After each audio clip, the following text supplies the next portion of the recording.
जय सद्गुरुदेव to all and बहुत बहुत आपका स्वागत है आज के हिंदी सत्संग में। और आज के वक्ता हमारे बहुत प्रिय एनपी सिंह अंकल जी हैं। और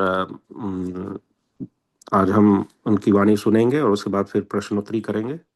आज का सत्संग का जो टॉपिक है अ, आत्म तत्व विवेचन। इसी टॉपिक पर हमने पिछले हफ्ता भी चर्चा किया था। और इसमें जो है बहुत कुछ अ, अंकल जी से हम लोगों ने सीखा था। और हमारे मन में बहुत सारे प्रश्न आए थे। और एक्चुअली मैं तो हमेशा अंकल जी का जो रिकॉर्डिंग होता है उसको बार बार सुनता हूँ। यूट्यूब पर ये अवेलेबल है। और हम कोई भी एक उसमें बस कहीं से भी हम सर्च करेंगे तो आ ही जाते हैं, सारे लाइन से आने शुरू हो जाते हैं।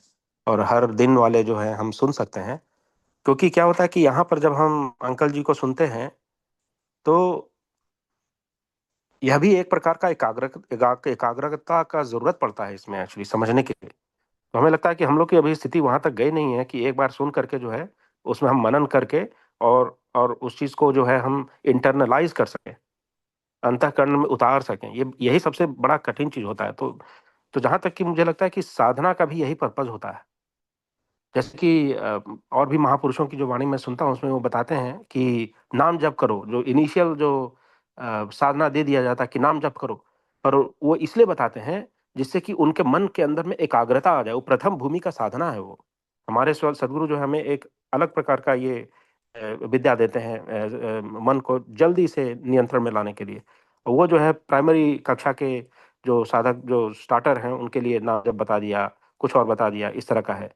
तो ये पूरा साइंस विज्ञान अब हम लोग को ये समझ में आता है कि जब तक मन को हम एकाग्र नहीं कर लेते तो परमात्मा का बोध होना असंभव है। ये चीज अभी तक मेरा भी अभी तक ये रिसर्च और साधु संगत से जो है अब तक का ये निष्कर्ष निकला है। तो हम एकाग्र जो है इस प्रकार से भी कर सकते हैं सत्संग में जो है सुन करके। और अपने मन को जो है उसमें मनन करते करते। और अगर इस बार नहीं हो पाया तो हम फिर से रिकॉर्डिंग को सुन करके जो है अपने मन में उतार सकते हैं। तो ये टेक्निक जो है मुझे लग रहा है कि इससे अब समझ में आता है मुझे एक्चुअली अब। बट एक बार में यहाँ पर सुनने में ये थोड़ा कठिन कभी हो सकता है। और तो इसलिए जो है हम लोग इसी विषय को जो है आगे बढ़ाएंगे। और और अंकल जी के पास जो जो विद्या है वो इतना शुद्ध विद्या है, इतना ज़्यादा विस्तार का है, जो कि हमें लगता है कि एआई को भी उसको कैचअप करने में ये सारे संस्मरण सुनना होगा उसको पहले। वो रीडिंग करेगा उसके बाद एआई में फिर ये चीज़ें आएंगी, बाद में आ जाएंगी। पर उसको समझने वाला भी फिर होना पड़ेगा। तो इसलिए जो है ये मार्ग हमेशा दुर्लभ ही रह जाएगा जैसा कि मुझे लगता है। और ये हम लोग बहुत सौभाग्यशाली हैं कि अंकल जी का सानिध्य मिला हुआ है। और इतना बढ़िया से जो है इतने विषय जिनके बारे में मैं सुनता था पर कहीं भी हमें ये नहीं समझ में आता था कि कनेक्ट कैसे होता है। और अंकल जी ने इन सबको कनेक्ट कर करके हम लोगों को समझा रहे हैं। तो इसी पर जो है इसी इसी यहीं पर मैं ये कॉन्टेक्स्ट दे करके अब मैं अंकल जी से विनय करता हूं कि अब आप कृपया आत्म तत्व विवेचन पर आप आगे बढ़ाएं चर्चा को। और उसके बाद फिर हम लोग प्रश्नोत्तरी करेंगे। जी, जय सद्गुरुदेव। जय सद्गुरुदेव। सबको जय सद्गुरुदेव। धन्यवाद। प्रथम बंदो गुरु चरण, जिन अगम गम्य लखाइया। गुरु ज्ञान दीप प्रकाश करी, पट खोली दरस दिखाइया। जेहि कारण सीधा आपसे, सो गुरु कृपा से पाइया। अकह मूरत अमिय सूरत, ताहि देखि समाइया। सदगुरु दीन दयाल, जाहि पर कृपा कीन्हा। तोरी मोह भ्रम जाल, अमर पद पल में दीन्हा। देह तो गुण तत्व न्यारी, देह तो गुण तत्व न्यारी, रचित करता की नहीं। उपदेश हित तन विविध धार्यो, प्रकट चारो जुगमही। संयोग नित्य अनादि रक्षक, सृष्टि पर लय मुक्ति में। प्रभु को नमः, प्रभु को नमः, प्रभु को नमः सदयुक्ति में। सदगुरु ज्ञान स्वरूप है, सोत महान दयाय। देव सदा फल गुरु बिना, तत्व ज्ञान नहीं पाए। व्यक्त और अव्यक्त रूप से सर्वत्र सदैव विद्यमान सद्गुरु सत्ता, नित्य प्रतिपल स्मरणीय वर्तमान आचार्य श्री स्वामी जी महाराज। ब्रह्म विद्या विहंगम योग संस्थान में सद्गुरु पद के उत्तराधिकारी संत प्रवर सुपूज्य श्री विज्ञान देव जी महाराज। ब्रह्म विद्या विहंगम योग जैसे विमल ज्ञान के अंतरराष्ट्रीय प्रचारक पूज्य श्रद्धे श्री नामदेव जी महाराज, पूजनिया माता जी, सबके चरणों में कोटि कोटि प्रणाम, वंदन, नमस्कार। तथा आज के इस साप्ताहिक हिंदी सत्संग जो नॉर्थ अमेरिका इंस्टीट्यूट ऑफ विहंगम योगा के तत्वाधान में पिछले कई सप्ताहों से संचालित है, उस सत्संग में उपस्थित हमारे अमेरिका के सभी गुरु भाई बहन एवं आज तो मैं इंडिया से भी देख रहा हूं कि कुछ लोग उपस्थित हैं। ये लोग पहले भी कुछ उपस्थित हुआ करते थे। उपस्थित गुरु भाई बहनों में मैं जो अटेंडीज लिस्ट में जिनका नाम देख रहा हूं, उसके अनुसार श्री निरंजन जी, जो आप इस मंच के संचालक हैं, श्री अमित जी सिएटल से, एवं अमित जी के पिताजी जो हमारे पलामू जिला इंडिया में हमारे साथ सहकर्मी रहे हैं ज्ञान के प्रचार में, आप भी इस सत्संग में आज उपस्थित हैं। रोहित मिश्रा जी दिल्ली से, सीमा जी कैलिफोर्निया से, और हमारे पुत्रवत एवं स्वामी जी के श्रेष्ठ शिष्य सेवक श्री विवेक जी को भी आज मैं पटना से उपस्थित अटेंडीज लिस्ट में देख रहा हूं। इनका नाम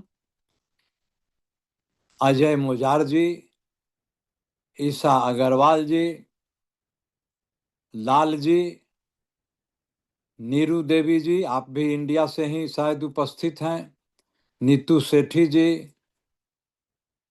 अनु जी एवं गोविंद जी, आप दिल्ली से उपस्थित हैं। तो सभी उपस्थित गुरु भाई बहनों, दिव्य आत्माओं को मेरा हार्दिक नमस्कार, सबका अभिनंदन इस सत्संग में। और अब मैं इस सत्संग की कड़ी को आगे बढ़ाना चाहूँगा। कुछ कहने के पूर्व मैं यह कहना चाहूँगा कि सत्संग की महिमा इतनी महान है कि स्वामी जी ने तो स्वरवेद में इतना तक लिख दिया कि अगर कोई चाहे कि बिना सत्संग में उपस्थित हुए या बिना सत्संग में उपस्थित होकर कुछ जाने समझे हुए, सुने हुए हम चाहें कि हमारा संसार से उद्धार हो जाए, तो ऐसा संभव नहीं है। इसीलिए स्वामी जी ने लिखा कि बिना संत सदगुरु मिले बोध किसी को नाही। एक पंक्ति में स्वामी जी स्पष्ट कर देते हैं, इसमें किसी भी तरह का संशय और संदेह लेस मात्र भी नहीं है कि बिना संत सदगुरु मिले बोध किसी को नाही। और आगे की पंक्ति में स्वामी जी इतने चुनौती भरे शब्दों में लिखते हैं कि नहीं हुआ नहीं होएगा। स्वामी जी कहते हैं कि नहीं हुआ नहीं होएगा, अबोध संत संग माही। देखिए कितना स्पष्ट स्वामी जी ने कर दिया सत्संग की महानता को, सत्संग की महती महिमा को। कि स्वामी जी कहते हैं क्या कि बिना सत्संग में उपस्थित हुए आज तक किसी को बोध नहीं हुआ है और आगे भी नहीं होगा। और वह बिना सत्संग में उपस्थित हुए यदि चाहे कि इस भवसागर से पार हो जाए, इस संसार में आकर पुनः नहीं आना पड़े, आवागमन से मुक्ति मिल जाए, सुख दुख से हम वंचित हो जाएं, ऐसा संभव नहीं है। सारी चीजें संभव कब हैं? जब हम सत्संग में उपस्थित रहेंगे। और आगे भी एक दोहा है स्वामी जी का इसी तरह से कि बिना बोध संसार से होए न कबहू उधार। पहले के दोहा में तो स्वामी जी लिख ही दिए हैं कि नहीं हुआ नहीं होएगा। फिर आगे की एक दोहा है स्वामी जी का कि बिना बोध संसार से होए न कबहू उधार, अबोध केवल सत्संग से दुर्लभ सदगुरु धार। स्वामी जी कहते हैं कि यह सदगुरु की धार है। सत्संग जो है इसमें सदगुरु की धारा प्रवाहित होती है। अगर किसी को भ्रम हो कि मैं ही बोल रहा हूं और मैं सुन रहा हूं, तो उसका यह अपना भ्रम हो सकता है, लेकिन बिना सदगुरु की कृपा के सत्संग में कुछ बोध नहीं होगा। और यह सत्संग का मिलना भी, प्राप्त होना भी अत्यंत दुर्लभ है, क्योंकि सदगुरु की धार अत्यंत दुर्लभ है। रामचरितमानस में भी गोसाई जी ने लिखा है कि बिनु सत्संग विवेक न हुई, राम कृपा बिनु सुलभ न सोई। तो इन सारी बातों को कहते हुए मैं आपको सत्संग की महिमा का थोड़ा स्मरण कराया। और अब हम लोग आज का जो विषय है आत्म तत्व विवेचन, यह विषय इसके पहले भी 2 सत्संगों में हम लोगों ने इसकी चर्चा किया है, लेकिन आत्म तत्व विवेचन की विवेचना करने में इतने विषयों का याद आता है, इतनी बातें हैं कि हर सत्संग में कुछ कहने के पश्चात भी कुछ कहना शेष रह जाता है।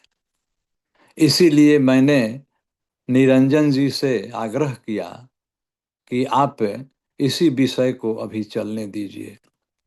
और मैं उम्मीद करता हूं कि आगे भी 2-3 सत्संगों में हम लोग इसको पूर्ण करने का प्रयास करेंगे। तो पिछला बार जो सत्संग में हम लोगों ने आत्म तत्व विवेचन किया था, तो बहुत सी बातों का हमने चर्चा किया था और उसमें प्रमुख बातें थी इंद्रियां और अंतःकरण की। हम लोगों ने इंद्रियों की चर्चा की थी, अंतःकरण का भी हम लोगों ने चर्चा किया था, बुद्धि चित्त अहंकार मन। और उसके अतिरिक्त जो आत्मा के करण के रूप में चर्चा करने के लिए शेष रह गए थे, उसमें प्रमुख रूप से प्राण की चर्चा हम लोगों ने नहीं किया था। प्राण भी आत्मा का एक करण है। प्राण जो है, इसको अध्यात्म में जीवन शक्ति कहा गया है, लाइफ फोर्स। प्राण को जीवन शक्ति कहा गया है। और स्वामी जी कहते हैं क्या कि 10 प्राण होते हैं, जिन 10 प्राणों में 5 प्राण हैं और 5 उप प्राण हैं। 5 प्राण हैं और 5 उप प्राण हैं। और इसी के लिए स्वामी जी ने स्वरवेद में दोहा लिखा कि ब्यान समान उदान है औरो प्राण अपान, अकिरकिल कुर्म धनंजय नाग देव दत्त जान। माने इसमें 5 प्राण का और 5 उप प्राणों का नाम स्वामी जी ने इस दोहा में लिख दिया। प्रथम पंक्ति जो है वह 5 प्रकार के प्राणों का इसमें वर्णन है। ब्यान समान उदान है औरो प्राण अपान, यानी प्राण अपान, ब्यान समान और उदान, ये 5 जो है ये 5 प्राण होते हैं। और 5 उप प्राण कौन कौन से हैं? तो स्वामी जी कहते हैं कि किरकिल कुर्म धनंजय नाग देवदत्त जान। नाग देवदत्त, कुर्म, किरकिल और धनंजय, ये जितने भी प्राण और उप प्राण हैं, इनका कार्य क्या है? ईश्वर ने इस शरीर की संरचना जो किया, इतना सुंदर शरीर बनाया, सारे उपकरणों से इसे सुसज्जित किया, तो प्राण और अपान भी शरीर के विभिन्न गतिविधियों को संचालित करने में इनका बहुत बड़ा योगदान है। और आप यूं समझ लीजिए कि यह जो समस्त शरीर संघात है, जिसकी चर्चा हम लोग बाद में करेंगे कि शरीर संघात के अंतर्गत कौन कौन से अंग आते हैं, तो संपूर्ण शरीर संघात में प्राण को, आत्मा को छोड़कर जितने भी सारे अवयव हैं वे सभी अनात्म हैं। अनात्म का अर्थ होता है प्राकृतिक, यानी प्रकृति से बना हुआ। आत्मा को छोड़कर समस्त शरीर संघात में जितने भी सारे अवयव हैं, जितने भी अंग प्रत्यंग हैं, सभी प्राकृतिक हैं, यानी इनका निर्माण प्रकृति तत्व से हुआ है। प्रकृति इनका कारण है। या यदि यह हम कहें कि समस्त शरीर संघात का कारण प्रकृति है, तो इसमें कोई भी अतियुक्ति नहीं है। वास्तव में संपूर्ण शरीर संघात का कारण प्रकृति है। कारण किसको कहते हैं? जिससे कोई पदार्थ बने। तो जितने भी प्राकृतिक पदार्थ हैं वे प्रकृति तत्व से बने होने के कारण उनका कारण प्रकृति ही होता है, और ऐसा कहा जाता है। अध्यात्म में कारण कारज का सिद्धांत हमेशा याद रखना चाहिए। इसकी चर्चा हम लोगों ने पहले के कई सत्संगों में किए हैं कि कारण से कारज बने और कारण का गुण आए। कहते हैं कि कारण से कारज बने, कारण से ही कार्य की उत्पत्ति होती है, कार्य बनता है, कार्य का निर्माण होता है। सोर्स एंड प्रोडक्ट, यानी जिस सोर्स से प्रोडक्ट बना तो सोर्स कारण हो गया, और प्रोडक्ट जो हुआ सो कार्य हुआ, कॉज एंड इफेक्ट।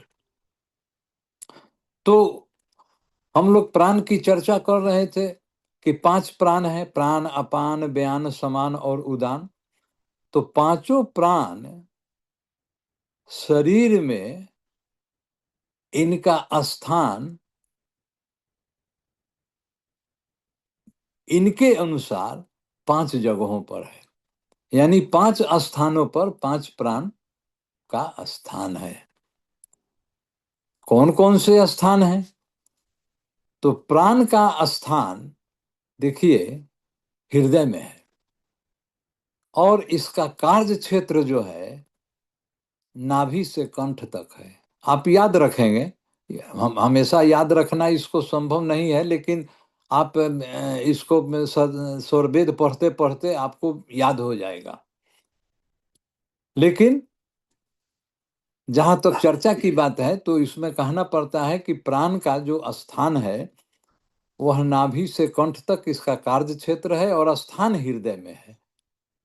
और इसका कार्य क्या है? कार्य है श्वास उश्वास, श्वास लेना और श्वास छोड़ना, यही प्राण का कार्य है, और इसका कार्य क्षेत्र जो है वह नाभि से कंठ तक है। मुझे ऐसा लगता है कि चूंकि नाभि से कंठ के बीच में हमारे हृदय हैं और हमारे फेफड़े हैं, तो फेफड़े जो हैं इसी से हम ब्रीद इन करते हैं और ब्रीद आउट करते हैं। तो ये नाभि से कंठ तक के बीच के क्षेत्र में ये आ जाता है, कंठ भी आ जाता है। नाभि से कंठ तक में हृदय और फेफड़े हमारे आ जाते हैं। इसीलिए शायद, मैं तो कहीं इसको लिखा हुआ नहीं, केवल इतना ही लिखा रहता है कि श्वास और उश्वास की प्रक्रिया के लिए प्राण का योगदान है।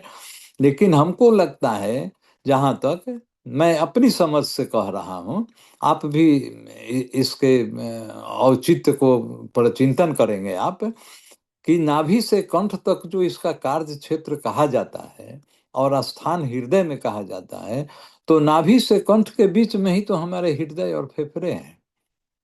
इसीलिए ये प्राण का कार्य जो है श्वास लेना और श्वास छोड़ना है। अपान जो है, अपान का स्थान गुदा में है। अपान का स्थान गुदा में है और इसका कार्य क्षेत्र नाभि से गुदा तक है। नाभि से ऊपर कंठ तक प्राण हो गया और नाभि से नीचे गुदा तक ये अपान हो गया। और अपान का कार्य क्षेत्र क्या है? अपान का कार्य क्या है? अपान का कार्य है जल मल त्याग। इस शरीर से हम जल भी त्याग करते हैं और मल भी त्याग करते हैं। तो जल मल त्याग का जहां तक प्रश्न है, ये हमारे अपान से संपन्न हो जाता है। और इसका स्थान मूलाधार चक्र में गुदा में होता है। मूलाधार चक्र सबसे नीचे होता है गुदा में। तो इसीलिए कहा जाता है कि अपान का स्थान शरीर में मूलाधार चक्र है और जो कि गुदा में है। और नाभि से गुदा तक इसका कार्य क्षेत्र है और इसका कार्य जो है सो जल मल त्याग है। बिल्कुल स्पष्ट है, इसमें कहीं भी कोई संशय और भ्रम नहीं लगता है। बयान जो है, बयान जिस जैसा कि इसका नाम है वैसा ही इसका काम है। बयान का मतलब व्याप्त, सब जगह व्याप्त।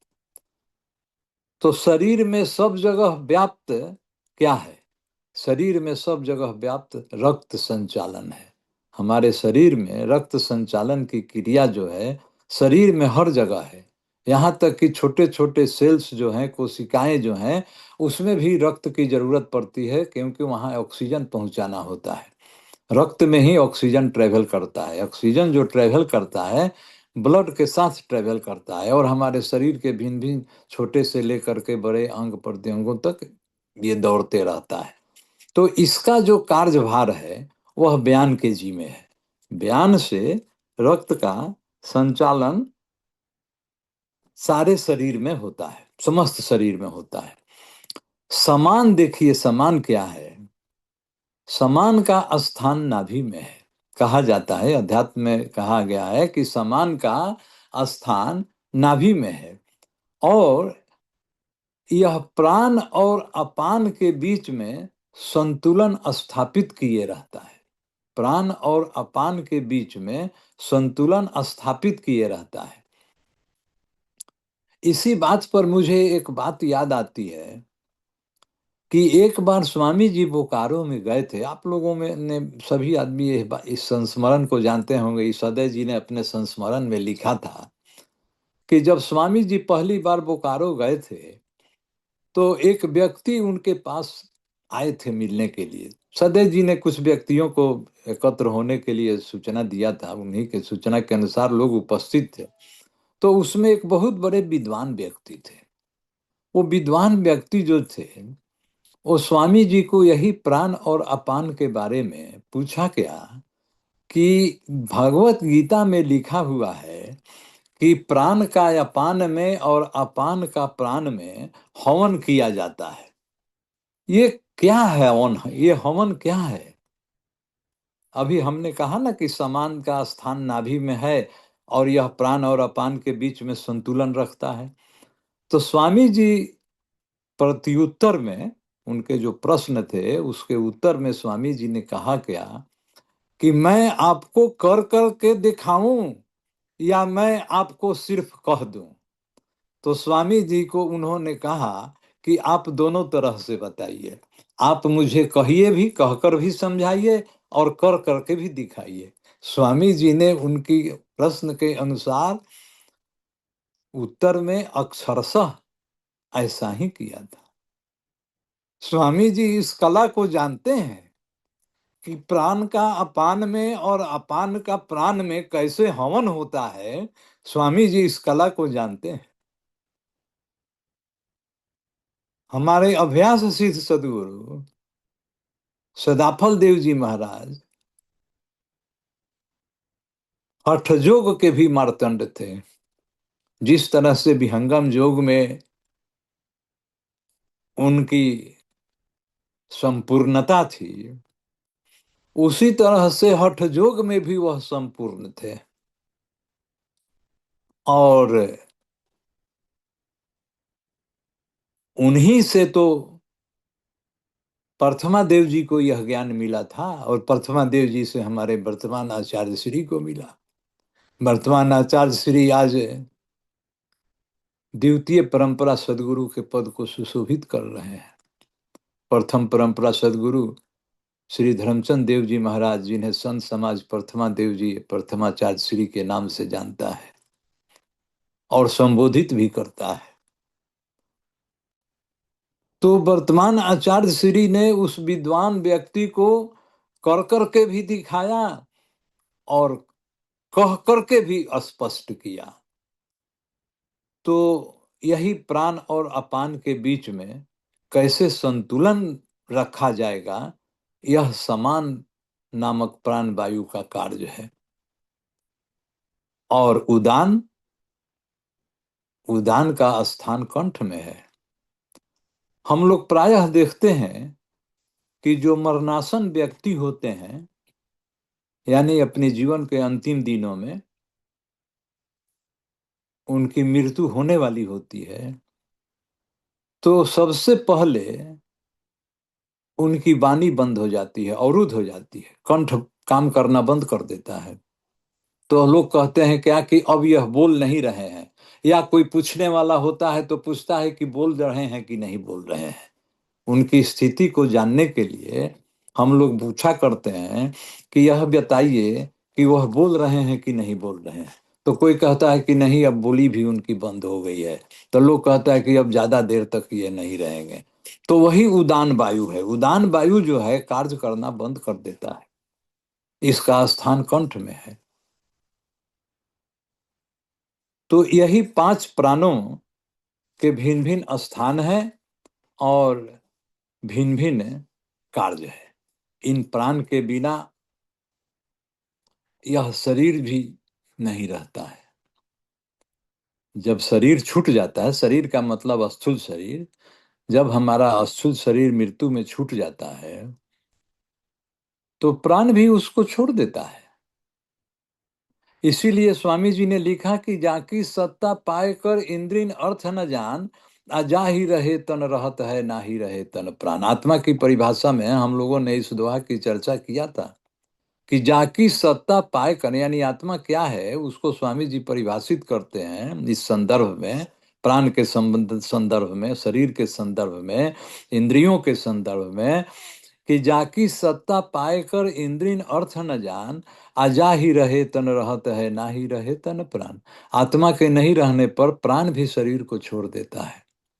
आत्मा के नहीं रहने पर प्राण भी इस शरीर को, इस अस्थूल शरीर को छोड़ देता है। जिस अस्थूल शरीर को हम लोग अग्नि को समर्पित कर देते हैं, उस अस्थूल शरीर को प्राण भी आत्मा के छोड़ देने से छोड़ देता है। प्राण रहता नहीं है, प्राण आत्मा के साथ ही रहता है। प्राण जो है मृत्यु के बाद जब आत्मा अस्थूल शरीर को त्याग कर देती है, छोड़ देती है, तो आत्मा के साथ ही प्राण भी रहती है। और 5 प्राण का स्थान तो हम लोगों ने चर्चा कर लिया।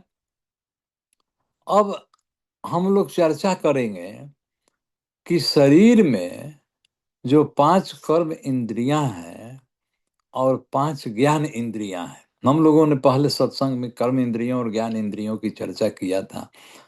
तो ज्ञान इंद्रियों का संचालन कौन करता है? आप याद करिए, हम लोगों ने क्या चर्चा किया था।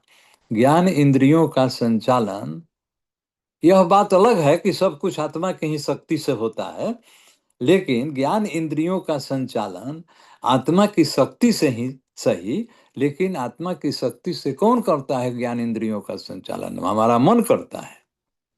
हमारा मन जो है आत्मा की ही शक्ति से ज्ञान इंद्रियों का संचालन करता है और हमें संसार के विषयों का बोध होता है। तो इंद्रियों में ज्ञान इंद्रियां जो है वे संचालित होती हैं मन से, जबकि आज हम लोगों ने प्राण की चर्चा करने के लिए कहा है, इसलिए हम कर्म इंद्रियों की चर्चा फिर से कर रहे हैं कि कर्म इंद्रियों को संचालित कौन करता है? कर्म इंद्रियों को संचालित यही हमारा प्राण करता है। हमारी कर्म इंद्रियां प्राण से संचालित होती हैं। कर्म इंद्रियों की प्राण शक्ति है प्राण। इसीलिए कहा जाता है कि इंद्रियां जो है, कर्म इंद्रियां जो है प्राण का वाहन होती है। ये कर्म इंद्रियां प्राण का वाहन होती है। वाहन माने व्हीकल। तो व्हीकल को चलाने वाला जो होता है उसको हम लोग वाहक कहते हैं। तो प्राण किसको चला रहा है? कर्म इंद्रियों को। तो इसीलिए कर्म इंद्रियां वाहन हो गई और प्राण जो है सो वाहक हो गया। इसीलिए कहा जाता है कि प्राण इंद्रियों का वाहन, प्राण इंद्रियां जो है प्राण का वाहन है और प्राण उनका वाहक है। इसी तरह से ज्ञान इंद्रियां भी, ज्ञान इंद्रियां मन का वाहन होती हैं। ज्ञान इंद्रियां मन को वाहन होती है, यानी उनको जो संचालित करेगा वो वाहक हो गया, यानी मन जो है वाहक हो गया। तो मन जो है ज्ञान इंद्रियों का वाहक है और प्राण जो है कर्म इंद्रियों का वाहक है। यानी कर्म इंद्रियां प्राण का वाहन हो गई और ज्ञान इंद्रियां मन का वाहन हो गई। आप इसको इस रूप में भी याद रख सकते हैं, समझ सकते हैं। तो अब देखिए, हम लोगों ने अभी जितना चर्चा किया तो ऐसा लगता होगा क्या कि शरीर को संचालित करने में इन्हीं का मुख्य योगदान है। योगदान तो इनका है ही, लेकिन यह भी कहना, इसको भूल जाना उचित नहीं होगा कि ये सारी चीजें जो है आत्मा की शक्ति से है। आत्मा की शक्ति से प्राण संचालित है, आत्मा की शक्ति से मन संचालित है, आत्मा की ही शक्ति से सारी इंद्रियां संचालित है, कर्म इंद्रियां संचालित है। यह बात अलग है कि इस संचालन में हमारे मन और प्राण का योगदान है। इस संचालन में हमारे मन, आत्मा के द्वारा जो शरीर संचालित है, तो इस संचालन में हमारे प्राण का भी योगदान है और मन का भी योगदान है। प्राण जो है कर्म इंद्रियों को संचालित करती है और मन जो है ज्ञान इंद्रियों को संचालित करता है। आदि शंकराचार्य, जिनका नाम आप लोगों ने सुने थे, जगत गुरु आदि शंकराचार्य का नाम आपने सुना होगा। इन्होंने एक जगह लिखा है, क्या कि मुझे याद पड़ गया कहने के लिए, कि आत्म चैतन्यम आश्रित्य देह इंद्रिय मनोधिय। आदि शंकराचार्य कहते हैं क्या कि ये आत्म चैतन्यम आश्रित्य देह इंद्रिय मनोधिय, कहने का मतलब कि आत्मा की चेतना का आश्रय पा करके, देखिए आत्म चैतन्यम आश्रित्य यानी आत्मा की चेतना का आश्रय पा करके देह इंद्रियां मन बुद्धि ये सारे संचालित हैं। ठीक है, प्राण का संचालन मन कर्म इंद्रियों का संचालन प्राण कर रहा है, ज्ञान इंद्रियों का संचालन मन कर रहा है, लेकिन सभी आत्मा की चेतना का आश्रय पाकर कर रहे हैं। आत्मा की चेतना को पा करके ही ये सारे अवयव जो हैं शरीर के, अगर कोई दूसरे अवयव से संचालित होते हैं तो उस संचालन में आत्मा की चेतना का आश्रय सबसे बड़ा प्रमुख बात है। और क्या कहते हैं, उदाहरण कितना अच्छा देते हैं, देखिए आदि शंकराचार्य कि आत्मा की चेतना का आश्रय पा करके देह इंद्रियां मन और बुद्धि संचालित हो जाती हैं। कैसे? तो उदाहरण के द्वारा समझाते हैं क्या कि स्व क्रिया अर्थे सुवर्तन्ते, अपने अपने क्रियाओं में, अपने अपने कामों में सभी जो है सो लग जाते हैं। कैसे लग जाते हैं? तो सूर्य लोकम यथा जना, जैसे सूर्य के उदय होने पर संसार के प्राणी अपने अपने कामों में लग जाते हैं, उसी तरह से आत्मा की शक्ति का आश्रय पा करके देह, इंद्रियां, मन, बुद्धि, ये सारे शरीर संघात जो है अपने अपने कामों में लग जाते हैं, आत्मा की चेतना का आश्रय पा करके। तो आत्म तत्व विवेचन में इस बात की भी विवेचना करना हमने आवश्यक समझा, इसीलिए मैंने आप लोगों से कहा इस तरह की बात। और आगे फिर उपप्राण के बारे में क्या कहते हैं, क्या कि उपप्राण जो है 5 हैं। उपप्राण जो है 5 हैं, कौन कौन? वो दोहा में हम लोगों ने कहा कि किरकिल कूर्म धनंजय नाम देवदत्त जान। तो हाँ, थोड़ा एक बात उदान के बारे में मैं आपको नहीं कहा था, और कुछ विशेष बात उदान के बारे में है। अपान के बारे में तो मैंने कह दिया कि ये प्राण और अपान के बीच में संतुलन स्थापित करता है। प्राण जो है सो श्वास प्रश्वास की क्रिया में इसका मुख्य योगदान है। अपान का जल और मल त्याग में है। समान जो है सो ये नाभि में इसका स्थान है, और प्राण और अपान के बीच में संतुलन रखता है। व्यान सारे शरीर में व्याप्त होकर के रक्त संचालन की क्रिया करता है। लेकिन उदान का एक विशेष योगदान या विदेश विशेष स्पेशल फीचर कहिए या प्रमुख फीचर कहिए उदान का। उदान का क्या है कि हम लोग कहते हैं ना कि मृत्यु की परिभाषा क्या है? मृत्यु की परिभाषा है कि जब आत्मा स्थूल शरीर का त्याग कर दे, वही मृत्यु है। आत्मा स्थूल शरीर का त्याग कर दे, वही मृत्यु है। और जन्म की परिभाषा क्या साधारण शब्दों में कहते हैं कि स्थूल शरीर का ग्रहण जो है कराना, प्राप्त करना, वो जन्म है, वो जन्म है। तो उदान वायु जो क्या इसका देखिए, मृत्यु के समय में इसका योगदान है। मृत्यु के समय में यह क्या करता है? आत्मा को सूक्ष्म शरीर के साथ स्थूल देह से खींचकर अलग कर देता है। उदान वायु का योगदान क्या है मृत्यु के समय में? कंठ में उदान वायु का तो ठीक है, वाणी के उच्चारण में इसका योगदान है, इसकी भूमिका है। लेकिन मृत्यु के समय में इसकी एक भूमिका है कि मृत्यु में यह आत्मा को सूक्ष्म शरीर के मैंने स्थूल शरीर छोड़ करके बाकी सारे शरीरों के साथ कहिए, तो आत्मा को स्थूल शरीर से और बाकी सारे शेष शरीरों के साथ खींच करके अलग कर देता है। और तभी जो है आत्मा जो है स्थूल शरीर का परित्याग कर देती है, और हम कहते हैं कि फलाने व्यक्ति की मृत्यु हो गई, फिर हम स्थूल शरीर को अग्नि को समर्पित कर देते हैं। और एक जगह तो मैंने पढ़ा, हालांकि स्वामी जी के साहित्य में कहीं यह बात नहीं लिखी हुई है, लेकिन मैंने जो पढ़ा उसको मैं आप लोगों से कहता हूँ। हो सकता है कि गलत भी हो, या हो सकता है कि सही भी हो।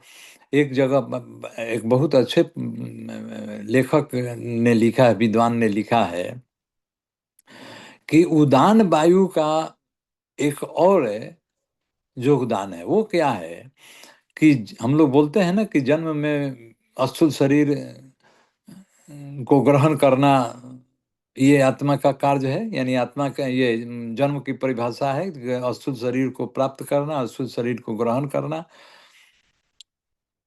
स्थूल शरीर तो माता के गर्भाशय में इसका निर्माण होता है, लेकिन आत्मा जो है बिना स्थूल शरीर के यानी सूक्ष्म शरीर तक ये सारे शरीरों के साथ माता के गर्भ में प्रवेश करता है।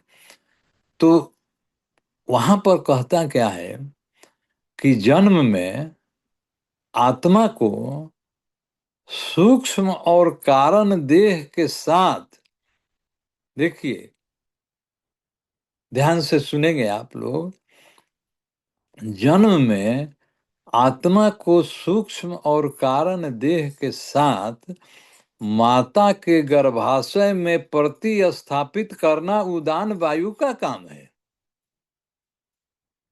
उदान वायु का यह भी काम है। तो देखिए, जन्म और मृत्यु, अगर यह बात सत्य है तो जन्म और मृत्यु दोनों में उदान वायु की भूमिका हो गई। मृत्यु में तो उदान वायु की भूमिका है ही, कि आत्मा को सारे शरीरों के साथ स्थूल देह से खींचकर बाहर करता है, और जन्म में भी यह आत्मा को सारे शरीरों के साथ माता के गर्भ में प्रतिस्थापित कर देता है। तो यह उदान वायु का कार्य है। और उदान वायु के कार्य के साथ अब चलिए हम लोग थोड़ा चर्चा करें कि उपप्राण। उपप्राण मतलब कहीं कहीं अंग्रेजी में इसका सेकेंडरी लाइफ फोर्स भी लिखा रहता है। सेकेंडरी सेकेंडरी लाइफ फोर्स है ही। मुख्य जो है सो 5 प्राण हैं, और ये 5 उप प्राण जो है सो प्राण के अतिरिक्त है। इनका भी शरीर में योगदान है। इनका भी शरीर में योगदान है। तो और ये नियमित रूप से कार्य करते रहते हैं। ये 5 जो उप प्राण हैं नियमित रूप से शरीर में कार्य करते रहते हैं। इनके बिना शरीर की रक्षा नहीं हो सकती है।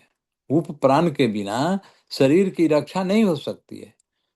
और जो प्रमुख रूप से हैं, जैसे नाग, नाग का कहा जाता है, स्वामी जी ने भी योग तत्व दर्पण में इस बात की चर्चा किया है। नाग जो है, ये हम लोग जो ढेकार हिकअप कहते हैं ना, हिकअप मान ढेकार को, ये ढेकार के लिए नाग उपप्राण का रोल है, उसकी भूमिका है। जम्हाई के लिए यानिंग, अंग्रेजी में YAWNING, यानिंग। तो यानिंग जम्हाई के लिए देवदत्त। और निमेष उन्मेष के लिए, निमेष उन्मेष किसको कहते हैं? जैसे कि हम लोग आंख की पपनी जो है, हमारी पुतली जो है, आंख की पपनी ऊपर नीचे होते रहती है, ये स्वभावतः या स्वचालित है, अपने से होती रहती है ऊपर नीचे। इसके लिए कहा जाता है कि कूर्म जो उपप्राण है उसका योगदान है। क्रिकिल का, क्रिकिल जो है सो छींक, स्नीजिंग, क्रिकिल जो है स्नीजिंग के लिए। और धनंजय जो है शरीर में वायु प्रसारण के लिए है। तो इसीलिए स्वामी जी ने स्वरवेद में सारे 5 प्राणों का स्थान और की चर्चा करते हुए दोहा जो लिखा, आप पढ़ेंगे वो स्वरवेद में यह सब चीज दिया हुआ है। प्राण रूप से हृदय में मूल ही द्वार अपान। मैं भी स्वरवेद ही से ही देख करके आपको कहता हूँ, मैं कि स्वरवेद में ये सारी बातें लिखी हुई है। ऐसा नहीं है कि मैं अपने से कह रहा हूँ। स्वरवेद में यह सारी बातें स्वामी जी ने लिख करके छोड़ दिया है हम लोगों के लिए। प्राण रूप से हृदय में मूल ही द्वार अपान, अनाभि रूप समान है कंठ ही रूप उदान। सारे स्थान आ गए। हृदय में प्राण आ गया, मूलाधार चक्र में अपान आ गया, गुदा में, नाभि में समान आ गया, और कंठ में उदान आ गया। सकल देह में बयान है। बयान देह जो, बयान जो है, बयान वायु जो है, बयान प्राण जो है, सकल देह में समस्त देह में व्याप्त है। नसनारी पैठार क्रिया सर्व शरीर की, प्राण न केर आधार। यही प्राण और रूप प्राण का आधार को पा करके ये शरीर जो है संचालित है। इस प्रकार 5 प्राण और 5 उप प्राण, यानी कुल मिलाकर के 10 प्राण की चर्चा आती है। ये 10 प्राण इस देह में करे सकल व्यापार। स्वामी जी कहते हैं कि 10 प्राण इस देह में करे सकल व्यापार। माने शरीर में सारा व्यापार जो है सो ये 10 प्राण के द्वारा होती है। और इसीलिए इन्हीं की शक्ति से सब कुछ होता है। इसलिए इनकी जीवन शक्ति इनको कहा गया है, लाइफ फोर्स। और अब देखिए क्या है एक बात, कि हम लोगों ने चर्चा किया था कि आत्मा का करण की चर्चा किया था। तो ये आत्मा की करण में 10 इंद्रियां और 4 अंतःकरण के अतिरिक्त ये 10 प्राण भी हैं। और इनका सबका निवास स्थान कहाँ है? सूक्ष्म शरीर है। 5 प्राण 10 इंद्रियां अंतःकरण मिलाए, यह तो सूक्ष्म देह है 19 तत्व समाये। स्वामी जी सूक्ष्म देह की परिभाषा में लिखे हैं। सूक्ष्म देह जो है एक है पंच तत्व, 10 इंद्रियां, 5 तत्व, 10 इंद्रियां और 4 अंतःकरण, यानी 19 तत्वों का एक सामुदायिक स्थान है, समन्वय है। अब 5 प्राण के अतिरिक्त फिर जब इतना चर्चा हम लोगों ने कर लिया तो कोष की भी चर्चा करना आवश्यक है। 5, जिस तरह से 5 प्राण हैं, जिस तरह से 5 उप प्राण हैं, उसी तरह से 5 हमारे कोष हैं। 5 हमारे कोष हैं। अन्नमय कोष, प्राणमय कोष, मनोमय कोष, विज्ञानमय कोष, आनंदमय कोष। आप लोग सब इस बात को जानते होंगे, लेकिन मैं आपको फिर से पुनः याद दिला देता हूँ कि ये कोष जो है, अन्नमय कोष, प्राणमय कोष, मनोमय कोष, विज्ञानमय कोष, आनंदमय कोष, ये 5 कोष हैं। और अन्नमय कोष से क्या होता है? जैसा इसका नाम है वैसा ही इसका काम है। अन्नमय कोष यानी कि अन्न के रस से यह बनता है। अन्न के रस से ये अन्नमय कोष बनता है, शरीर को शक्ति प्रदान करता है। ये इसका संबंध केवल स्थूल शरीर से है। इसका संबंध केवल स्थूल शरीर से है। जैसे स्थूल शरीर का मृत्यु में विनाश हो जाता है, उसी तरह से अन्नमय कोष का भी स्थूल शरीर में विनाश हो जाता है। तो बाकी सारे कोष का क्या होता है? जब यह बात आती है कि स्थूल देह, मृत्यु में स्थूल देह के विनाश के साथ अन्नमय कोष का भी विनाश हो जाता है, तो बाकी सारे कोष कहाँ जाते हैं? तो स्वामी जी कहते हैं बाकी सारे कोष जो है सो सूक्ष्म शरीर के साथ रह जाते हैं, सूक्ष्म शरीर में स्थित हो जाते हैं। अन्नमय कोष का निर्माण अन्न के रसों से होता है, और अन्न के रस से होता है। तो अन्न की उत्पत्ति कहाँ से होती है? अन्न की उत्पत्ति पृथ्वी से होती है। अन्न की उत्पत्ति पृथ्वी से होती है, और अन्नमय कोष का कारण पृथ्वी है।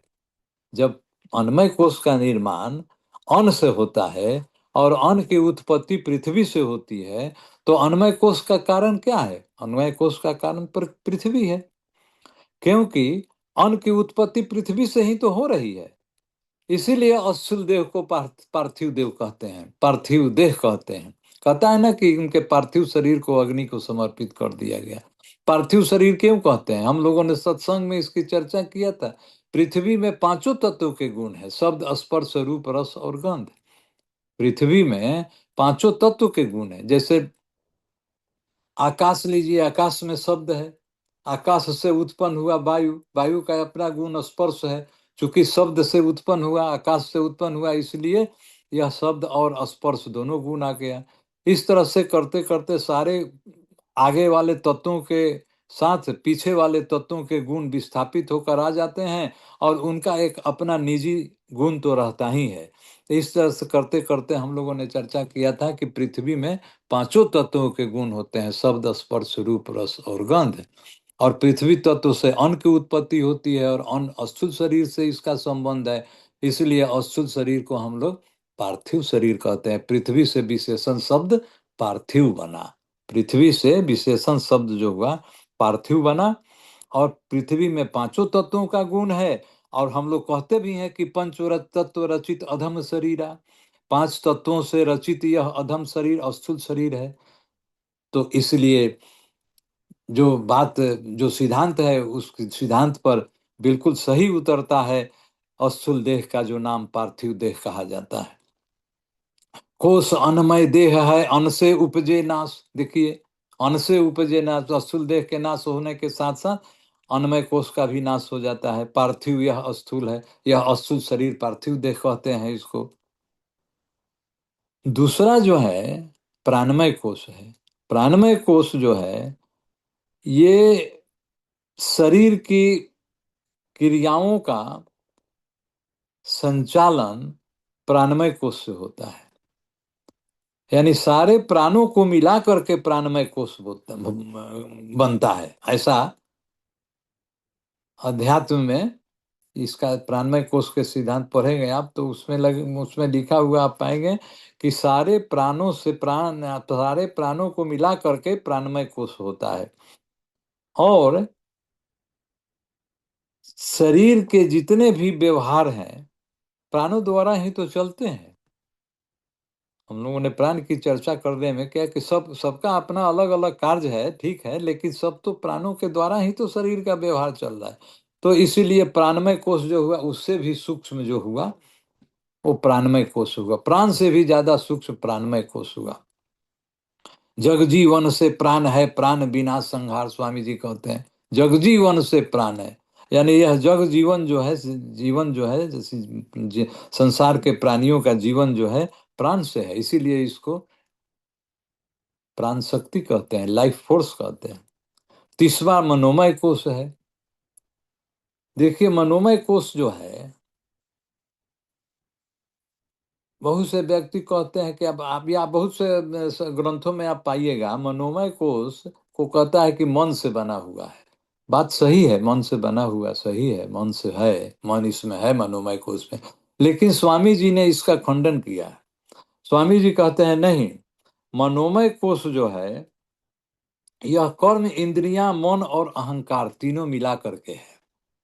मनोमय कोश का निर्माण कर्म, इंद्रियां, मन और अहंकार को मिला करके है। अहंकार मन साथ है, इंद्रिय कर्म मिला है। स्वामी जी कहते हैं अहंकार मन साथ है। अहंकार और मन एक साथ हो करके, और कर्म इंद्रियां तीनों एक साथ हो करके इस मनोमय कोश का निर्माण करते हैं। कर्म इंद्रियां, मन और अहंकार, ये मिला करके ये मनोमय कोश का निर्माण होता है। फिर आगे स्वामी जी कहते हैं कि मनोमय कोश की तरह भी, मनोमय कोश की तरह ही प्राणमय कोश है। तो वहां पर मन और अहंकार के मिला देने से बना था ना मनमय कोश, मन और अहंकार। तो वही अंतःकरण कितने हैं, मन, बुद्धि, चित्त और अहंकार। तो मन और अहंकार जब वहां मनोमय कोश के साथ हुए, तो यहाँ चित्त और बुद्धि जो बच गए, चित्त और बुद्धि। तो विज्ञानमय कोश जो है वह बुद्धि का कोश है। विज्ञानमय कोश बुद्धि का कोश है। और वहां पर कर्म इंद्रिया, मनोमय कोश में कर्म इंद्रियों को मिला करके बना था मनोमय कोश। तो यहाँ पर जो विज्ञानमय कोश जो बना, वो ज्ञान इंद्रियों, बुद्धि और चित्त को लेकर के बना। मनोमय कोश के पास विज्ञानमय कोश का नाम आता है। अन्नमय कोश, प्राणमय कोश, मनोमय कोश, विज्ञानमय कोश। तो विज्ञान का मतलब ही है कि जानकारी, ज्ञान। विज्ञान का मतलब विशेष ज्ञान। तो विज्ञान की परिभाषा में हम लोग कहते हैं ना कि विज्ञान क्या की परिभाषा क्या है, तो विशेष ज्ञान को विज्ञान कहते हैं। तो यह कहाँ से ज्ञान होगा, ज्ञान बुद्धि से होगा। इसीलिए बुद्धि और चित्त और साथ में पंच ज्ञान इंद्रियां, क्योंकि बोध और ज्ञान तो ज्ञान इंद्रियों के द्वारा ही होना है। इसीलिए चौथा विज्ञानमय कोश को कहते हैं क्या, कि यह पंच ज्ञान इंद्रियां, बुद्धि और चित्त को मिला करके बनता है। और सारे देह संघात की शक्ति विज्ञानमय कोश से ढपी रहती है। विज्ञानमय कोश से सही या गलत, उचित या अनुचित, जैसे है ना बुद्धि निश्चय करती है ना कि सही है कि गलत है, तो वो उसमें विज्ञानमय कोश जो है सूक्ष्म रूप से सम्मिलित है। विज्ञानमय कोश से सही या गलत, उचित या अनुचित का हम लोग निश्चय करते हैं। ज्ञान इंद्रियां पांच मिल बुद्धि चित्त संग होए, स्वामी जी स्वरवेद में लिखते हैं विज्ञानमय कोश के बारे में। और पांचवा जो है आनंदमय कोश है। आनंदमय कोश जैसा इसका नाम है आनंद, लेकिन आनंदमय कोश का कार्य आनंद प्रदान करना तो है, लेकिन परमानंद का आदान नहीं, मैं परमात्मा का आनंद नहीं, प्रकृति का आनंद। प्रकृति का आनंद, जो सुख एवं आनंद की चाह करता है, वह आनंदमय कोश से ही तो होता है। आनंदमय कोश भी प्राकृतिक कोश है। चेतन आत्मा को परमानंद का सुख इस कोश में नहीं है। यदि कोई यह समझता हो कि आनंदमय कोश जैसा नाम है तो इसमें परमात्मा का आनंद सन्निहित है, ऐसा नहीं है। चेतन आत्मा को परमानंद का सुख इस कोश में नहीं है। आनंदमय कोश एक तरह से समझिए कि यह प्रेयानंद सुख है। आनंदमय कोश प्रेयानंद सुख है, यानी प्रकृति जनित है। प्रकृति जन्य सुख जो है प्रेयानंद सुख को कहते हैं। प्रकृति प्रेम आश्रित रहे और वो प्रसन्न मन होए, यानी इसका आधार प्रकृति है। प्रकृति जोग से सुख मिले, प्रेयानंद सोई जान, स्वामी जी स्वरवेद में लिखते हैं कि प्रकृति भोग से, प्रकृति जोग से, प्रकृति के साथ जब हमारा जोग मिल होता है तो प्रकृति का सुख मिलता है। और उसको क्या कहते हैं, उसको प्रेयानंद सुख कहते हैं। तो प्रेयानंद सुख भी प्राकृतिक है। इस तरह से पांचों कोष जो है ठीक है प्राकृतिक है, लेकिन इसका भी शरीर में योगदान है, इसकी भी भूमिका है, जिससे शारीरिक गतिविधियों का संचालन होता है। यद्यपि कि सभी पांचों कोष के ठीक है, कार्य भिन्न भिन्न है और स्थान भी भिन्न भिन्न है, लेकिन सब आत्मा की शक्ति से संचालित हैं। मैंने पहले ही कह दिया था कि जितने भी शरीर के अवयव हैं, संपूर्ण शरीर संघात, अगर किसी अवयव की चर्चा अलग से हम करते हैं कि इस अवयव का ये भूमिका है, यह कार्य है और ये इसको संचालित करता है, तो समझिए कि सब कुछ आत्मा की ही शक्ति से संचालित है। ठीक है, संचालित करना उनका काम जरूर है उस एक विशेष अंग का, लेकिन वह आत्मा की ही शक्ति से है। इसीलिए यह कहना बिल्कुल ही न्याय संगत है कि शारीरिक गतिविधियों का संचालन अवश्य उनके अवयवों से होता है, परंतु समूचा चीज जो है आत्मा की शक्ति से संचालित है। शरीर में आत्मा के स्थान जो आत्मा के साथ जो प्राण लगे रहते हैं, 5 कोष लगे हुए होते हैं, जितने भी अन्नमय कोष, प्राणमय कोष, जितने भी कोष हैं, सब स्थूल शरीर से जुड़ा हुआ है। सबका स्थूल शरीर से जुड़ा हुआ है और स्थूल शरीर को संचालित करने के लिए है। मृत्यु के समय केवल अन्नमय कोष उसका साथ छोड़ देता है, इसलिए कि स्थूल शरीर जो है आत्मा का साथ छोड़ देती है। इसलिए अन्नमय कोष जो होता है वो स्थूल शरीर को छोड़ देता है और सूक्ष्म शरीर के साथ चला जाता है, बाकी 4 कोषों के साथ। तो इसके प्राणमय कोष, मनोमय कोष, विज्ञानमय कोष, ये सारे कोष जो हैं, हम पहले भी अभी बोले हैं कि ये कोष जो हैं ये सूक्ष्म है। ये कोष जो है, जैसे प्राणमय कोष प्राण से सूक्ष्म है, मनोमय कोष मन से सूक्ष्म है, विज्ञानमय कोष बुद्धि से सूक्ष्म है। इस तरह से ये सारे कोष जो हैं सो सूक्ष्म हैं। ये स्थूल शरीर से जुड़े हुए अवश्य हैं, लेकिन सभी सूक्ष्म हैं। अब इनमें सूक्ष्मता का भी देखिए हायरार्की है, यानी कौन कितना सूक्ष्म है, सूक्ष्मता का भी हायरार्की है। तो सबसे ज्यादा सूक्ष्म कौन है? सबसे ज्यादा सूक्ष्म अन्नमय कोष, प्राणमय कोष, मनोमय कोष, विज्ञानमय कोष और आनंदमय कोष में सबसे सूक्ष्म जो है वह आनंदमय कोष होता है, सबसे सूक्ष्म है। और उसके बाद बाकी सारे कोष जो हैं एक दूसरे से सूक्ष्म होते चले जाते हैं। आनंदमय कोष तो सबसे सूक्ष्म है, और लेकिन प्रकृति से ही ये निर्मित है, ये स्वयं आत्मा नहीं है, लेकिन आत्मा की शक्ति से तो संचालित है। इस बात को हमेशा याद रखना है। ठीक है, इनकी शक्ति से कोई और संचालित हो रहा है, लेकिन ये सारे आत्मा की शक्ति से संचालित हो रहे हैं।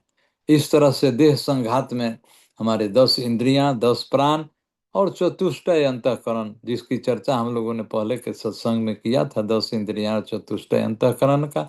प्राण और कोष की चर्चा हम लोगों ने नहीं किया था, इसलिए आज के सत्संग में हमने सोचा कि प्राण और कोष की भी चर्चा एक बार कर लेनी चाहिए। इसीलिए ऐसे तो कहा जाए तो समस्त शरीर संघात का संचालन जो है आत्मा के द्वारा होता है। सारा देह संघात का प्रकाशक है जीव, कर्ता भोक्ता देह में जन्म मरण गति जीव। पीछे के सत्संग में हम लोगों ने इस दोहा की चर्चा किया था। और अभी हमने कहा क्या शरीर संघात के बारे में एक बात, देखिए आत्म तत्व विवेचन की जब बात आती है तो उसमें हमने कहा था कि आत्मा को छोड़ करके सब कुछ अनात्म है। आत्मा को छोड़कर सब कुछ अनात्म है। और सब कुछ में क्या आता है? सब कुछ में आ जाता है हमारा 10 प्राण, 10 इंद्रियां, चारों अंतःकरण, ये अष्ट चक्र है। जितना आप याद करते जाइए, जो भी आपको जहाँ तक याद रखना संभव है, 9 द्वारा है, इंगला है, पिंगला है, सुषमना है, मेरुदंड है, बंकनाल है, 10 अनहद है, पंच ब्रह्मांडी शब्द हैं। और पंच ब्रह्मांडी शब्द यानी ररम, सोहम, शक्ति और निरंजन, ओम, ये सब जो पंच ब्रह्मांडी शब्द हैं, ये भी आपको जो है शरीर संघात में ही आते हैं। सभी अनात्म हैं। यह देह संघात प्रकृति का कार्य है। मैंने बताया था ही कि यह प्रकृति के से बना हुआ है, प्रकृति इनका कारण है, प्रकृति से निर्मित होने के कारण इन कहा जाता है कि प्रकृति देह संघात का कारण है। तो आत्मा चाहे बंधन में रहे, आत्मा ही केवल चेतन है, आत्मा ही केवल चेतन है, बाकी सारे प्राकृतिक हैं। और बहुत से व्यक्ति सुषमना नारी को भी कहते हैं कि नहीं, सुषमना नारी प्राकृतिक नहीं है, लेकिन स्वामी जी ने कहा है कि सुषमना नारी भी प्राकृतिक है। यहाँ तक कि 10वां दरवाजा ब्रह्मरंध्र को भी स्वामी जी ने कहा कि प्राकृतिक है। 10वां दरवाजा जो ब्रह्मरंध्र है हमारे शरीर में, कपाल में स्थित है, तो उसको भी स्वामी जी ने कहा कि नहीं, यह भी अनात्म है, यह भी अनात्म है, यानी प्राकृतिक है। प्रकृति मंडल का अंतिम दरवाजा वह है, लेकिन वह चेतन नहीं है। चेतन सिर्फ एक आत्मा है। आप बराबर इस बात को याद रखना है कि शरीर संघात में केवल आत्मा ही चेतन है, बाकी आत्मा को छोड़ करके जितने भी अवयव हैं, जितने भी अंग प्रत्यंग हैं, आप सभी अनात्म है, सभी प्राकृतिक है, सबका कारण प्राकृतिक है, सब प्रकृति से बने हुए हैं। और अब देखिए, इतना करने के बाद, इतना चर्चा करने के बाद, फिर हम लोग उस बात की चर्चा करेंगे कि आत्मा जो है, इसका स्वरूप क्या है। आत्म विवेचन में इसकी भी विवेचना करना आवश्यक है। इसका स्वरूप क्या है। इसका स्वरूप प्राकृतिक नहीं है। आत्मा का स्वरूप प्राकृतिक नहीं है, तो क्या है। आत्मा चेतन है, कुटस्थ है। आत्मा चेतन है, कुटस्थ है। और क्या है, और नित्य है। नित्य है, चेतन है, कुटस्थ है। चेतन होने से ही नित्य हो गया। चेतन होने से नित्य कहने की आवश्यकता नहीं है। चेतन वस्तुएं नित्य हुआ करती हैं, उनका नाश नहीं होता है। और चेतन वस्तुएं कुटस्थ भी होती हैं, उनका रूप परिवर्तन नहीं होता है। स्वरूप में कोई कहे कि परिवर्तन कर दें हम, या परिवर्तन हो जाता है किन्हीं कारणों से, ऐसी बात नहीं है। आत्मा अपने स्वरूप को अपने स्वयं अनुभव करता है। आत्म जानन के लिए अन्य करण नहीं काज, आपको जानता सुमिरन सुमिरन पुरुष सकाज। स्वामी जी स्वरवेद में लिखते हैं कि आत्मा जो है अपने स्वरूप को अपने जानता है। ऐसा नहीं है कि कोई इसको जना देता है, दूसरा आदमी इसको ज्ञान करा देता है, नहीं। आत्मा जो है अपने को अपने से जानती है। इसीलिए स्वामी जी का स्वरवेद में दोहा है कि आत्म जानन के लिए अन्य करण नहीं काज, आप आपको जानता सुमिरन पुरुष काज। लेकिन यह काम कैसे होता है। आत्मा अपने स्वरूप को कैसे जानती है। तो क्यों यह कहा जाता है कि आत्मा को अपने स्वरूप की जानकारी करना आवश्यक है। इसलिए कि आत्मा को अपने स्वरूप का ज्ञान नहीं है। सामान्य स्थिति में यही है कि आत्मा को अपने स्वरूप की स्थिति का ज्ञान नहीं है। यह बात अलग है कि आत्मा को बिना अपने स्वरूप की स्थिति का ज्ञान किए हुए आगे यह नहीं बढ़ सकता है। लेकिन अपने स्वरूप की ज्ञान इसको सामान्य स्थिति में नहीं है। तो सामान्य स्थिति में अपने स्वरूप का ज्ञान क्यों नहीं है। सामान्य स्थिति में अपने स्वरूप का ज्ञान इसको क्यों नहीं है। इसलिए नहीं है कि इसका संबंध प्रकृति के साथ स्थापित है। इसका संबंध प्रकृति के साथ स्थापित है। यही आत्मा का अविवेक और अज्ञानावस्था है। अज्ञानावस्था कोई दूसरी अवस्था, कोई ऐसा कोई दूसरी अवस्था नहीं है, या अनेक अवस्थाएं नहीं है। अज्ञानावस्था सिर्फ एक है। अज्ञानावस्था माने अज्ञान की अवस्था, यानी ज्ञान की अवस्था नहीं। यानी ज्ञान की अवस्था नहीं है यह। ज्ञान की अवस्था यदि हो जाए, उसी को तो स्वरूप का ज्ञान कहते हैं। अपने स्वरूप का ज्ञान हो जाए तो ज्ञानावस्था हो जाए। अपने स्वरूप का विस्मरण है तो इसको अज्ञानावस्था है। तो अब देखिए कि जब अज्ञानावस्था में आत्मा रहती है तब क्या करती है। अज्ञानावस्था में जब आत्मा रहती है तो होता क्या है। यही सबसे बड़ा प्रमुख बात हम लोगों को समझना है कि आत्म विवेचन में कि आत्मा की अज्ञानता क्या है। आत्मा की अज्ञानता का सबसे पहला जो कारण है वह यही है कि इसका संबंध प्रकृति से इसके साथ है। यानी चेतन का संयोग जड़ से हो गया। चेतन का संयोग जड़ से हो गया। प्रकृति जड़ है, आत्मा चेतन है। चेतन का जड़ और चेतन की ग्रंथि बनी। जड़ जड़ जड़ चेतन की ग्रंथि बनने से क्या हुआ कि यह अपना स्वरूप भूल गया। अपने स्वरूप का ज्ञान इसको नहीं रहा और अपना स्वरूप इसका चेतन है।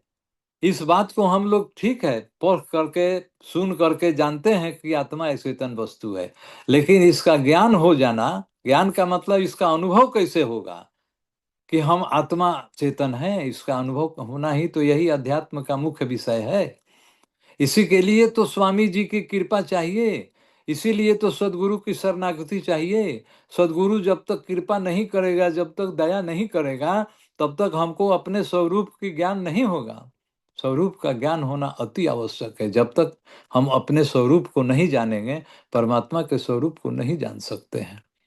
सिद्धांत है कि आत्मा अपने को बिना जाने हुए प्रभु को नहीं जान पाती है। तो अब हम लोगों को इसका विश्लेषण करना है, विवेचन यही करना है कि जब आत्मा का संबंध प्रकृति से हो जाता है तो होता क्या है। सबसे पहली बात, सबसे पहली घटना आत्मा के साथ घटित होती है कि इसका अपना स्वरूप समाप्त हो जाता है। इसका अपना स्वरूप जो है समाप्त हो जाता है। और अपना स्वरूप जब समाप्त हो जाता है तो बंधन में आ जाता है। अपना स्वरूप जब समाप्त हो जाता है तो यह बंधन में आ जाता है। प्रकृति के साथ बंधन है, प्रकृति से विमुक्त होने पर मुक्ति है। तो अब हम लोग प्रारंभ माने फर्स्ट प्रिंसिपल से सोचें कि आत्मा एक चेतन वस्तु। हम इसके उत्तर में हम ये चर्चा करने के लिए हम वो बता रहे हैं कि सबसे पहले हम लोगों को सोचना कहाँ से है, आत्मा को अपने स्वरूप का ज्ञान क्यों नहीं है। तो इसके उत्तर में सबसे पहले हम लोगों को सोचना है कि आत्मा है क्या। आत्मा एक चेतन है। चेतन का संयोग जड़ प्रकृति से हो गया और जड़ प्रकृति से संबंध होने के बाद क्या हुआ, जड़ प्रकृति से संबंध होने के कारण क्या हुआ, आत्मा कर्मों में रची पची रह गई, कर्म होने लगा। अब यहाँ पर यही समझना है कि कर्म होता कैसे है, क्यों कर्म होने लगा। कह देने से तो हम समझ नहीं गए कि कर्म होने लगा। ठीक है, मान लिए कि कर्म होने लगा, लेकिन कैसे, कैसे कर्म होने लगा। तो देखिए, आप इस तरह से सोचिए कि प्रकृति जो है जड़ वस्तु है और जड़ प्रकृति का गुण क्या है, सत रज और तम। प्रकृति त्रिगुणात्मिका है। प्रकृति त्रिगुणात्मिका है, त्रैगुण प्रकृति, इसमें तीन गुण है। और आत्मा तो चेतन है, इसके अंदर तीन गुण है नहीं। और कार्य कैसे होता है, स्वामी जी कहते हैं कि प्राकृतिक कारणों से कार्य होता है। प्राकृत कारणों से करे कर्म रूप है से, जो कुछ करता करत है कर्म जान सब सोए। अब प्राकृत कारणों से करे कर्म रूप है सोए। स्वामी जी कर्म की परिभाषा में सबसे पहला दोहा यही है और इसको समझ लेने पर सारी बातें स्पष्ट हो जाती है। प्राकृतिक करण का मतलब क्या, प्रकृति से। प्राकृतिक करण भी तो प्रकृति से बना हुआ है। प्राकृत करणों से करे, शरीर इंद्रियां मन बुद्धि, ये सारे प्राकृतिक हैं और इनमें सत रज तम है प्रकृति का गुण। इसीलिए अब यह कहना बिल्कुल न्याय संगत है, युक्ति संगत है कि प्रकृति के त्रैगुणों के कारण कर्म होता है। प्रकृति के त्रैगुणों के कारण ही कर्म होता है। अब देखिए सिद्धांत को हम लोग पकड़ें।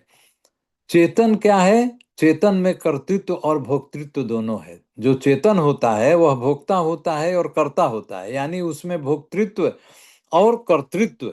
कर्तृत्व माने कि कर्म करने की चेष्टा, कार्य करने की शक्ति इसके अंदर है।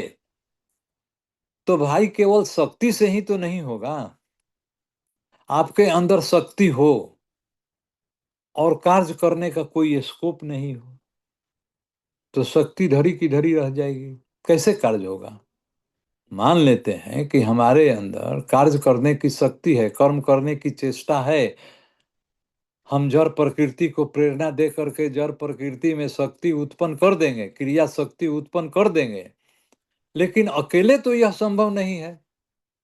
संभव कब है? जब हमारा जड़ प्रकृति से संबंध होगा, और जड़ प्रकृति त्रिगुणात्मिका है, तो कार्य जो होता है त्रैगुणों से होता है। कार्य जो होता है त्रैगुणों से होता है, आत्मा की चेतन शक्ति से।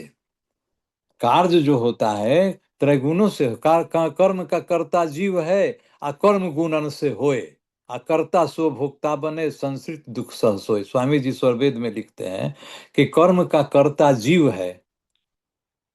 कर्म का कर्ता तो जीव है ही, आत्मा तो कर्ता और भोक्ता दोनों है। आत्मा क्योंकि यह चेतन है, जो चेतन होता है वह स्वतंत्र होता है, वह जो चाहे सो करेगा। तो जो चाहे सो करेगा मतलब क्या, कि कर्म करने की स्वतंत्रता। वह चाहे तो कर्म करेगा, अगर चाहे तो नहीं भी कर सकता है, चाहे तो नहीं भी कर सकता है। प्रकृति से संयोग नहीं करे, कर्म नहीं होगा। लेकिन कर्म करने के लिए इसको प्रकृति के साथ संबंध स्थापित करना आवश्यक ही नहीं, अनिवार्य है।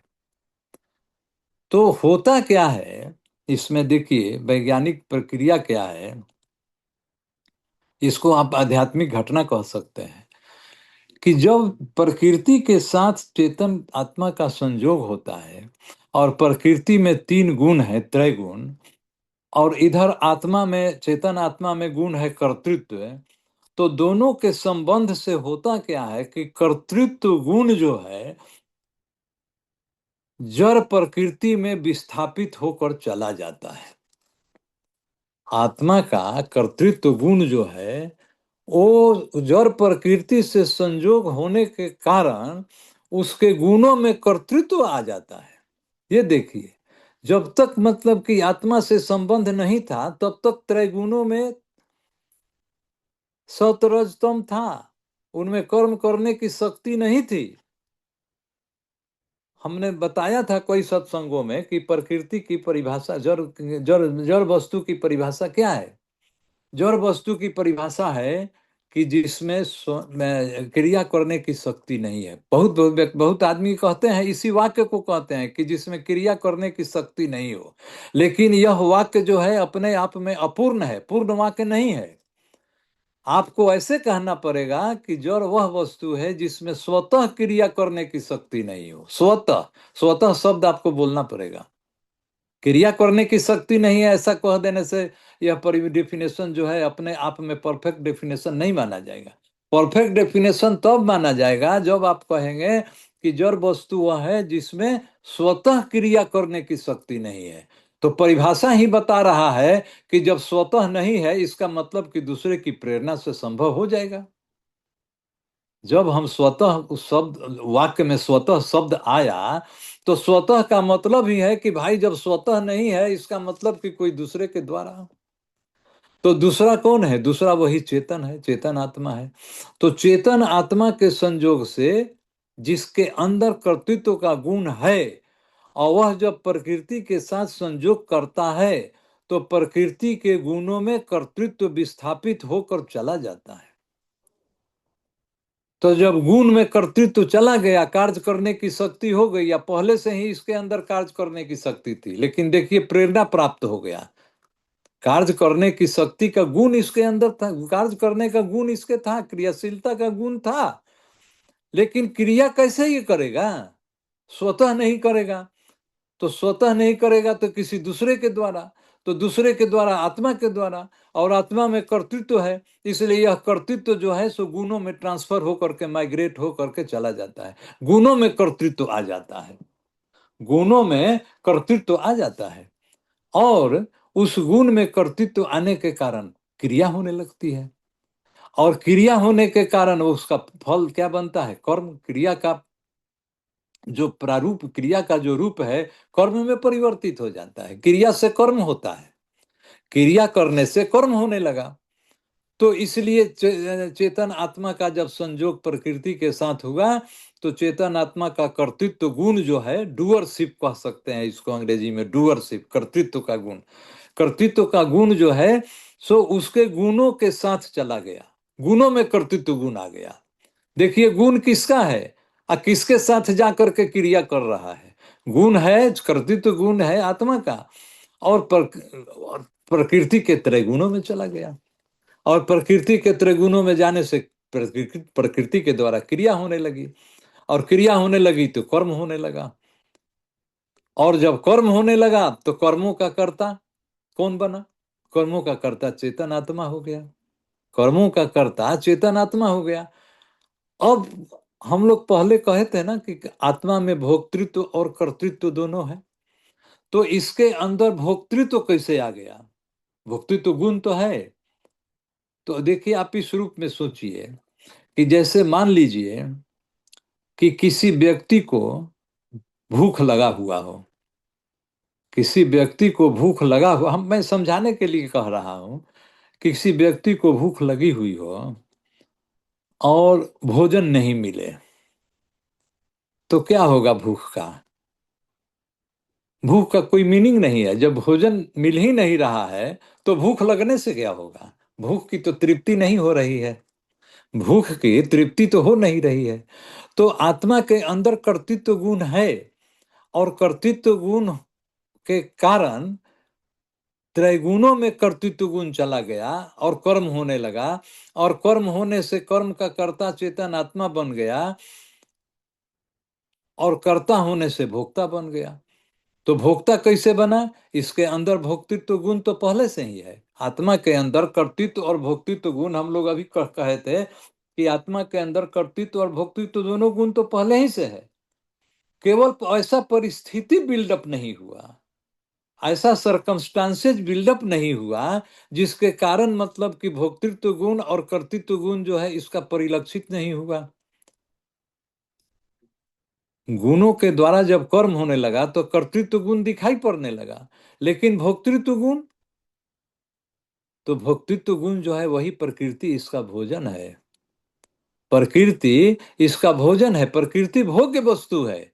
जब तक भोग्य वस्तु नहीं रहेगी तब तक भोक्ता किससे अपने भूख को ये पूर्ति करेगा? भूख की पूर्ति किससे करेगा जब तक उसको भोग्य वस्तु नहीं हो? तो प्रकृति भोग्य वस्तु है। प्रकृति के साथ जैसे संयोग हुआ और कर्तृत्व गुण उसके गुणों में ट्रांसफर होकर चला गया, और क्रिया होने लगी प्रकृति के द्वारा, और क्रिया के फल स्वरूप कर्म होने लगा, तो उन कर्मों का भोक्ता पद आत्मा बन गया, क्योंकि भोक्तृत्व तो इसको पहले से ही था, और प्रकृति जैसी भोग्य वस्तु इसको प्राप्त हो गई, प्रकृति जैसी भोग्य वस्तु इसको प्राप्त हो गई, इसीलिए इसके अंदर भोक्तृत्व गुण जो है सो प्रकाशित होने लगा, भोक्तृत्व गुण स्थापित हो गया, भोक्तृत्व गुण जो है परिलक्षित हो गया, दिखाई देने लगा। तो सिद्धांत क्या कहता है? अब आप सिद्धांत को थोड़ा सा समराइज हम लोग करें थोड़ा शब्दों में, थोड़े शब्दों में कहना यह हुआ कि चेतन के संयोग से प्रकृति के गुणों में कर्तृत्व आ गया, और जड़ के संयोग से चेतन में भोक्तृत्व आ गया। चेतन के संयोग से जड़ में कर्तृत्व आ गया, और जड़ के संयोग से चेतन में भोक्तृत्व आ गया। भोक्तृत्व गुण तो ठीक है, स्वभावतः भोक्तृत्व गुण इसके अंदर था, लेकिन भोक्तृत्व गुण दिखाई कैसे पड़ेगा? भोग कैसे ये भोग करेगा जब तक इसको भोजन नहीं मिलेगा? तो इसीलिए कहा जाता है कि चेतन आत्मा का भोक्तृत्व गुण उपस्थित हो जाता है। कब? तब जबकि इसका संयोग प्रकृति के साथ होता है, जब इसका संबंध प्रकृति के साथ होता है। चेतन में तो भोक्तृत्व गुण है ही, परंतु भोग्य रूप प्रकृति से संयोग होने पर भोक्तृत्व गुण प्रभाव में आ जाता है, परिस्थिति पा करके परिलक्षित होने लगता है। इसलिए चेतन आत्मा का भोक्तृत्व और कर्तृत्व जो है, ये बात जो है आप जब पढ़ेंगे, स्वामी जी का एक लिखी हुई पुस्तक है सदाफल वाणी, भाग 1 है कि 2 है या 3 है, मैं नहीं मुझे याद है, शायद भाग 1 है। आप उसमें पढ़ेंगे तो शुरू में ही स्वामी जी ने लिखा है, लेकिन आप पहली बार पढ़ेंगे तो कुछ समझ में हो सकता है नहीं आवे, लेकिन अब हमारी बातों को आप सुन लिए हैं इस सत्संग में, अब आप उसको पढ़ेंगे तो आपको पूरा समझ में आ जाएगी बात। तो समय कितना हो गया? जी अभी हम्म। बिल्कुल सही समय है, प्रश्न ले सकते हैं अंकल जी, बहुत अच्छा अच्छा आप अच्छा, मतलब। 11:30 हो गया नहीं? तो जी अब जी जी। फिर अब जो बच गया हम आगे के सत्संग में कवर करेंगे। लेकिन अब आधा घंटा समय है, आपने प्रश्नोत्तरी के लिए भी कहा था। तो मैं अब सत्संग को यहाँ पर विराम देना चाहूँगा। और मैं कहना चाहूँगा, सबसे आग्रह करूँगा, निवेदन करूँगा कि आप लोगों में से जो भी जिनके भी मन में कोई अगर प्रश्न हो, तो हम लोग उसको प्रश्नोत्तरी के माध्यम से उसका समाधान करेंगे। तो आप आधा घंटा समय को जिज्ञासा समाधान के रूप में ही उपयोग करें, तो यह ज़्यादा अच्छा रहेगा। और जिसको भी अगर कोई प्रश्न पूछना हो तो आप लोग प्रश्न रख सकते हैं। इन्हीं चंद शब्दों के साथ मैं अब अपनी इस सत्संग की वाणी को विराम देना चाहूँगा। बोलिए सद्गुरुदेव भगवान की जय। जय सद्गुरुदेव। बहुत बहुत सुंदर बोला अंकल जी आपने तो, मतलब ये पंच प्राण के ऊपर जो है बिल्कुल समुद्र मंथन कर दिया आपने। पंच उप प्राण, पंचकोश और ध्वनिया, इन सब के ऊपर, और उसके बाद आत्मा के ऊपर। तो मैं अब चाहता हूं कि जो भी हैं अभी लाइन पर, आई एम श्योर कि आपके अंदर में बहुत सारे प्रश्न उभर रहे हाँ, हम होंगे। हम लोग आत्म विवेचन में वही बात करेंगे, उसी की विवेचना करेंगे जिसका संदर्भ आत्मा से होगा। जी जी संदर्भ जी। और संबंध दोनों। जी। और ये जो आपने जो प्राण का जो सबसे बड़ा जो मुझे जो मेरा टेक अवे है, जो कि मेरे में कंफ्यूजन रहता था, आपने तो एकदम मतलब जैसे बोला जाता है कखारा, उस तरह से आपने क्लियर कर दिया। इसीलिए मतलब मुझे लगता है कि संपूर्ण ज्ञान यहीं पर है और कहीं नहीं है, जैसा मुझे लगता है। मैं जो बताना चाह रहा था कि आपने जो संधि विच्छेद करके बता दिया कि जो प्राण और मन, ये दोनों जुड़वा भाई होता है। इस संदर्भ में जरूर है। हमारी और आपकी बात हुई थी, और हाँ आज हाँ। जो है मुझे समझ में आया क्यों आपने ऐसा बोला था। वो इसलिए क्योंकि मन जो है वो कंट्रोल कर रहा है आपके सारे ज्ञान इंद्रियों को। हाँ, प्राणमय कोश में मन का ही योगदान, मन से ही जी। प्राणमय कोश बना। और प्राण से जो है सारा कंट्रोल हो रहा है कर्मेंद्रियां। तो देखिए कि परमात्मा का रचना जो है कितना, मतलब इसको समझने वाला होना चाहिए, इस शुद्ध ज्ञान को बताने वाला होना चाहिए, और वो चीज आप कर रहे हैं। नहीं तो ये तो बहुत और मुझे कहीं ना कहीं बहुत दुख होता है कि इस विद्या को, वो तो अच्छी बात है कि गुरुकुल में हो रहा है भारत में छोटे स्तर पर बड़े स्तर पर क्यों नहीं हो रहा है, ये बहुत बड़ी विचित्रता लगता है। और और आप जैसे जो हैं, मतलब क्या मैं बताऊं, मेरे पास तो शब्द नहीं है कि जिस तरह से आपने तो आप इतना सहज रूप से आप बोल दिए, और ये मैं ढूंढता रहता हूँ, कहीं मिलता नहीं। तो मैं चाहता हूँ कि बाकी जो भी हैं, अगर कोई नए व्यक्ति हैं, तो अपने आप को कृपया इंट्रोड्यूस करें। और कुछ नए नाम मैं देख रहा हूँ, और अगर कोई प्रश्न हो तो उसको भी अंकल जी से हम लोगों ने निवेदन किया था कि अंकल जी, चूंकि ये तो हर हिंदी सत्संग जो है हर वीकेंड होगा, है ना, एटलीस्ट जब तक अंकल जी अवेलेबल हैं हम लोग तब तक करने का प्रयास करेंगे। और इसका मकसद ये है कि जो भी लोग जुड़ रहे हैं उन सब का पेट भर जाए सत्संग से। जैसे हम भोजन करते हैं, तृप्ति हो जाए, जैसे कहीं कहीं पे आप बफे खाने जाएं और सारा का सारा भोजन में कोई स्वाद नहीं है, और पेट भर के खा लिया, और वहां से निकले बाहर, किसी ने पूछा कि कैसा रहा, हाँ ठीक था, वो चेहरे पर समझ में आ जाता है। और वहीं अगर एक ऐसा जगह गए जहाँ पे एक एक आइटम बहुत स्वादिष्ट था, कम आइटम था, 4-5 आइटम था, और सब बहुत स्वादिष्ट, नमक वगैरह मसाला सब बिल्कुल अच्छे संतुलन में था, और जब बाहर निकलते कोई पूछा कैसा था, अरे मत पूछो बहुत स्वादिष्ट। तो मुझे लगता है कि ये सत्संग जो है उस कगार का जो है, अगर नहीं है तो वह सत्संग है ही नहीं, मुझे तो लगता है। और वो तभी पॉसिबल है जब वहां पर अंकल जी जैसे अनुभवी संत जहां पर मौजूद हो, वही असली सत्संग है। पर वो आधा कहानी है, बाकी आधा कहानी है कि हमें अपने आचरण में भी उतारना होगा। सच्चा वाला सत और सच्चा वाला संग। संग जो है हमें स्वयं को करना होगा, अपने अंदर में मनन मनन से। और मनन जो है, मैंने मैंने देखा है कि बहुत सारे महापुरुष जो बोलते हैं कि भाई हमने भी श्रीमद् भागवतम का पाठ 7 दिन तक सुना, पर हमारे में तो कुछ हुआ नहीं। और उनका जो है सुनते हैं कि उनको परम पद की प्राप्ति हो गई, ये ऐसे ऐसे पुराणों में है। तो वहां पर महापुरुष बोलते हैं कि उन्होंने जो सुना, उन्होंने मनन करते हुए सुना था, और आप लोगों ने श्रवण किया था। तो ये पावर होता है। तो जब हम मनन कर करके, वो जो ये परीक्षित महाराज का जो कहानी है उसके ऊपर थोड़ा मनन कीजिएगा, थोड़ा सुनिएगा। बहुत सुंदर कथा है ये, महाभारत से रिलेटेड है। परीक्षित जी महाराज जो है, उनको जब दे दिया गया था, श्राप दे दिया था कि दक्ष तुमको काटेगा, 7 दिन में तुम्हारी शरीर छूट जाएगी। तो वो 7 दिन जो है मनन कर करके उन्होंने सुखदेव जी से भगवान कृष्ण की कथा को सुना था, मनन करते हुए, और उनको परम पद की प्राप्ति हो गई थी। ऐसे ऐसे कई कई एग्जाम्पल्स हैं। तो इसीलिए जो है सच्चा सत्य और सच्चा संग का जो है हमें अपने आचरण में उतारना होगा। वो तभी होगा जब हम मनन कर रहे हैं। अगर अगर हम संसारिक वस्तु का मनन करेंगे तो वही प्राप्त होगा। पर हम मैं निकाल निकाल करके इन इन चीजों पर मनन करते रहना होगा। तभी जो है सत्संग।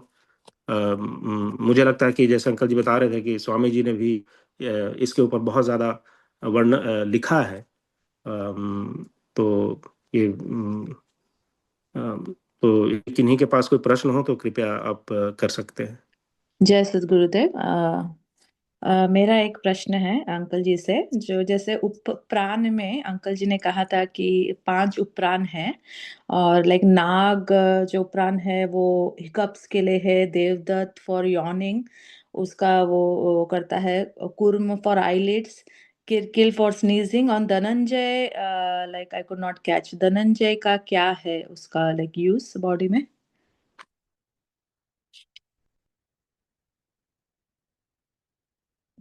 जी जी हम अंकल जी, न हम धनंजय का। हमारे धन आवाज सुनाई दे रहा है कि नहीं? हाँ, आ रहा है, अब आ रहा है, अब आ आ रहा रहा है ना? है है। जी जी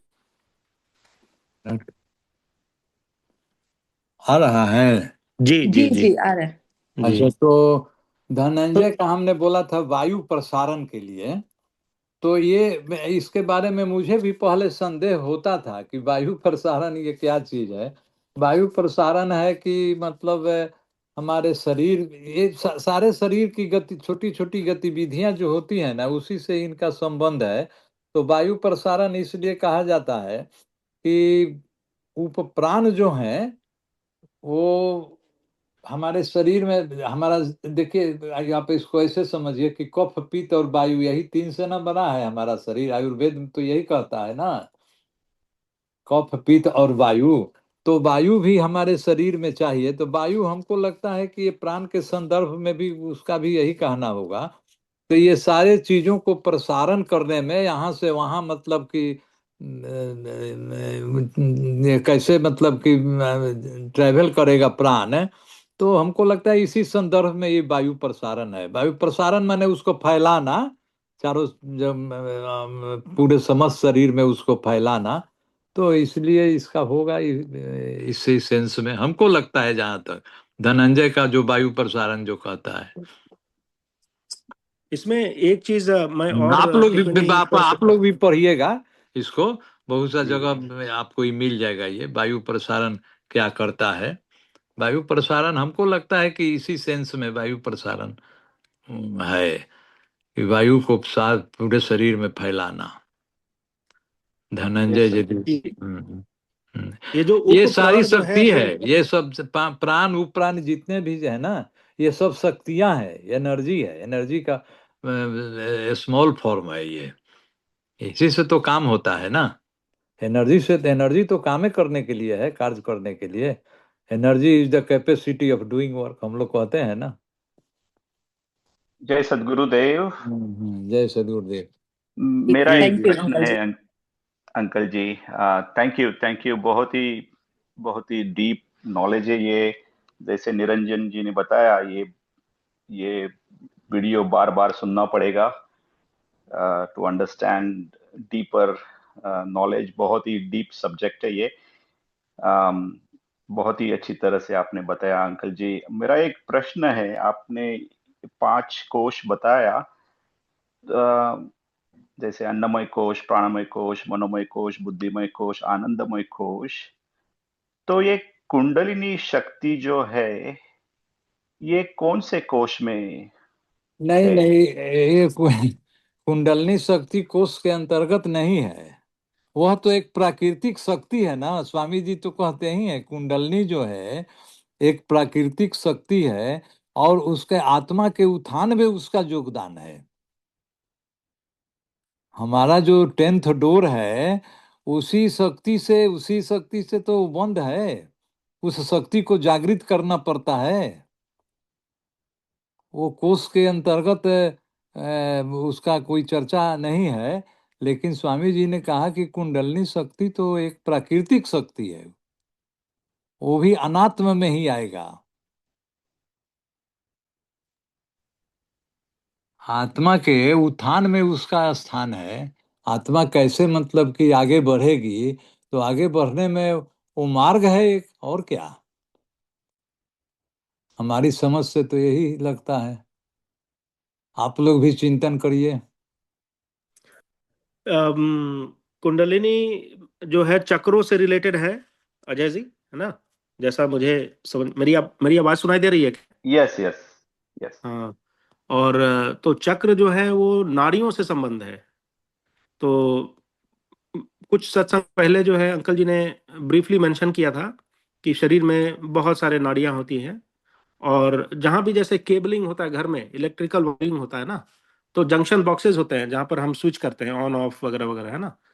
तो केबल जो है हजारों होंगे, हजारों संख्या में होंगे, पर जो स्विच बॉक्स होते हैं वो 10-20 होते हैं, है ना? तो इसी प्रकार से जो है, जो हमारे अंदर में जो सूक्ष्म नाड़ियां हैं, जिसमें अम, अब उसमें उसमें वही आत्मा की शक्ति शायद प्रवाह करती रहती है, जो अंकल जी बता रहे हैं, जैसे वहां पर मैं अज्यूम कर रहा हूँ। और और उन सब का जहां जहां पर जो मेजर जहां पे जंक्शन बॉक्सेस हैं, वो आपके ये अष्ट चक्र हो गए, जिसमें फाइनल जो स्विच, जो घर में मेन एंट्रेंस कनेक्शन जो है, वो आपका ब्रह्मरंध्र हो गया। तो सब प्राकृतिक चीजें हैं। पर और वहां पर हठ योग, ये मैं अपने रिसर्च के अनुसार बता रहा हूँ, इसमें भी अंकल जी से रिक्वेस्ट करूंगा आगे सत्संग में और थोड़ा इसके ऊपर विस्तार करेंगे, तब और क्रिस्टल क्लियर हो जाएगा फिर। पर ये मेरे रिसर्च के अनुसार, जैसा मैंने समझा है अभी तक, कि जब वो मेन घर जो है, अभी हम लोग का जो मेन एंट्रेंस जो है वहां पर ऑफ किया हुआ है, तो घर में बिजली है ही नहीं। तो जब रन जब खुल गया, तो जो पीजीएनडी जब स्विच ऑफ ऑन कर दिया ना, तो अब जो है घर में पूरा प्रकाश आ गया। तो बस इसी तरह है। तो ब्रह्म मंदिर जो है वो शक्ति द्वार सदगुरु की कृपा से ही खुलेगा। और वैसे तो हठ योगी तो जनरेटर से ऑन करते रहते हैं जनसंघ बॉक्सेस घर के अंदर में, है ना? एक तो ये चक्र उजागर कर दिया, पता नहीं 10 साल में हठ योगी करके, अगले जन्म में फिर बाकी 1-2 चक्र और कर लिया, तो वो तो और फिर वापस गिर गया, तो उसका कोई अंत नहीं है फिर। तो इसीलिए जो है ये, और फाइनल स्विच जो है वो हाथ में होता है वहां पे, परमात्मा के हाथ में है, जो कि सदगुरु स्वरूप में। तो इस तरह से मैंने समझा है, मतलब इन अ क्रूड वे। तो अंकल जी से विनय है कि हो सकता है कि आगे जो है इसके ऊपर और प्रकाश डालेंगे हम लोग के ऊपर, तो और बढ़िया से समझ में आएगा कि ये चक्र कैसे होता है। पर एक मैं टिप्पणी करना चाह रहा था अंकल जी, वो जो रंजनी ने जो जी ने जो पूछा कि प्राण को लेकर के, तो मैंने कुछ इस पे नोट्स बना के रखा था कि जो पंच प्राण जब मृत्यु के समय जब निकलता है, तो सबसे पहले जो है अम, अ, जो जीव है उसका शरीर का टेम्परेचर डाउन होता है। तो समान वायु जो है, जो टेम्परेचर का जो संतुलन करता है, बॉडी टेम्परेचर। प्राण और अपान के बीच में। जी जी जी। तो समान वायु सबसे पहले, बोला जाता है कि 20 से 25 मिनट में समान वायु, सबसे पहले समान वायु जाता है। तो सबसे पहला सिग्नल जो है, डॉक्टर जो है हाथ छू के देखता है कि अच्छा हार्ट बीट नहीं चला गया। अब उसके बाद देखता है कि हार्ट बीट चला गया, उसके बाद देखता है कि ये हार्ट बीट से भी पहले जो है टेम्परेचर बॉडी का ठंडा होने लग जाता है। है? तो वो समान वायु से हो गया। उसके हाँ। बाद जो है तो एक जगह लिखे हार्ट। है कि मेरा समान वायु काम नहीं कर रहा। जी जी जी जी स्वामी जी अपने देह त्याग का जो वर्णन किए हैं, जी तो आप हमारी बात सुन रहे हैं ना? हाँ हाँ बिल्कुल तो जी। वो एक जगह लिखते हैं क्या कि अब मेरा समान वायु काम नहीं कर रहा है, ऐसा जी हाँ, ऐसा कुछ मैंने लिखते हैं। हाँ हाँ, तो मैंने एक महापुरुष का जो है नोट्स बनाया था, तो उसी से मैं पढ़ रहा हूँ। सबसे पहले समान वायु निकलता है, बोला जाता है कि 20-25 मिनट में निकल जाता है, जो कि और वहां से शरीर जो है ठंडा होने जाता है। उसके बाद सेकंड नंबर पर प्राण वायु निकल जाता है, जो कि करीबन 50 से एक एक घंटे में निकलता है वो प्राण वायु। और उसमें क्या है कि हार्ट हार्ट रेट बंद हो जाता है। उसके बाद जो है तीसरा जो है उदान वायु निकल जाता है, और वो निकलता है 6 से 12 घंटा में के बीच में।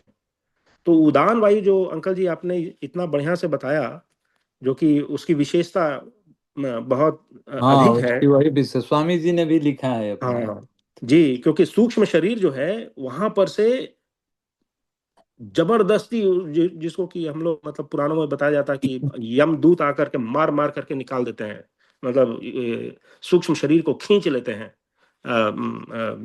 स्थूल शरीर में से। तो वो जो है वो जो वो जो प्रोसेस जो है वो करीबन 6 से 12 घंटे का होता है, जिसमें कि उड़ान वायु जो है सूक्ष्म शरीर स्थूल शरीर के बाहर होता है, बाहर निकलने का प्रोसेस होता है। और इसीलिए देखा होगा कि जो तांत्रिक जो है तंत्र विद्या उस समय पर बहुत हावी रहता है। तो शमशान घाट में देखते होंगे कि जब एक्सीडेंट वगैरह से जब कोई जाता है, तो तांत्रिक लोग सब एक्टिव हो जाता है शमशान घाट में, क्योंकि वो लोग जो है तंत्र विद्या से अपना बहुत सारे सिद्धियों को हासिल करना चाहते हैं वो। अब डिपेंड करता है पॉजिटिव और नेगेटिव तंत्र विद्या है ना। तो वो प्रोसेस जो है बहुत क्रिटिकल होता है।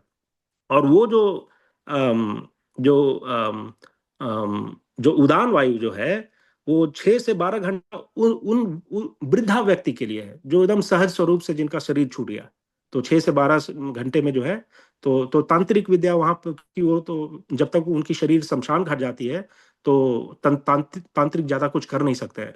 पर जो यंग होते हैं, यहाँ देखिए कि परमात्मा का कैसा विधान है, जैसा समझ में आता है कि जो यंग जीव होता है उसका जो है वो समय लंबा होता है, वो फ्यू टेंस ऑफ आवर्स भी हो सकता है। तो इसलिए जो है लगता है कि तंत्र तांत्रिक जो है उस तरह की जो यंग जीव जो होते हैं वहां पर ज्यादा हावी रहते हैं। तो ये सब जो है प्रोसेस होता है। तो ये जो उड़ान वायु जो है वो बहुत लगता है कि बहुत क्रिटिकल है। उसके बाद जो है अपान वायु होता है चौथा वाला, जो कि 8 से 20 घंटे के बीच में निकलता है।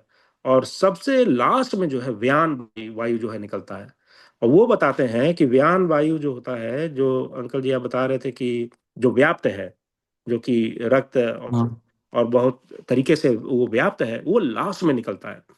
और वो ऐसा होता है कि आप कभी देखे होंगे कि मोर्चुरी में जहाँ पे लाश को रखा जाता है, हाँ, उनकी सौदागृह में। नाखून उनकी नाखून और बाल धीरे धीरे ग्रो करते हैं कई दिनों तक। तो ये सब प्रोसेस ऑब्जर्व ऑब्जर्व किया जाता है। अगर लाश भी अगर देखें तो उनका भी लगता है कि इनका नाखून लंबा हो गया, उनका बाल बढ़ रहा है ना, इस तरह का होता है। तो वो व्यान वायु जो है उन सब चीजों को संचालन कर करके वो बढ़ता रहता है। तो इवन दो शरीर में से बाकी सारे वायु निकल चुके हैं, पर व्यान वायु जो है बोला जाता है कि वो 12 से 14 दिन तक रहता है। इसीलिए हम लोग के संस्कृति में है पूर्ण तरीके से सूक्ष्म शरीर वहां से वो डिटैच होता है। और वो प्रोसेस है 11 से 14 दिन का। इसीलिए हम लोगों में 13वां होता है, 13वीं का भोज होता है। और तब बोलते हैं कि अब जो है तुम चल चुके हो, अब यहाँ से आगे की ओर बढ़ो। तो देखिए ये विद्या जो है सनातन धर्म में इस प्रकार का है, और इसीलिए जो है ये 13वीं का जो है हम लोग में प्रथा है। तो मैं यही चीज़ शेयर करना चाह रहा था, ये मेरे पुराने नोट्स थे, उसी को मैं देख रहा था। पर आज जो है ये अंकल जी तो और ज़्यादा बहुत बहुत ज़्यादा कुछ विस्तार में बताया। तो बहुत बहुत धन्यवाद उसके लिए।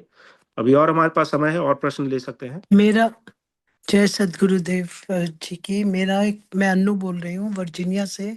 मेरा एक प्रश्न है। शुरू शुरू में अम, आपने बोला था कि आत्मा पहले निकलती है, फिर वो गले में से प्राण वो उसके बाद जाते हैं। तो ये मेरे को समझ में, ये चीज मेरे को समझ में नहीं आई कि पहले आत्मा निकली और फिर गले में से प्राणवायु, गले में से। नहीं नहीं नहीं, आत्मा तो, हाँ, आप आत्मा तो जानते कहाँ है?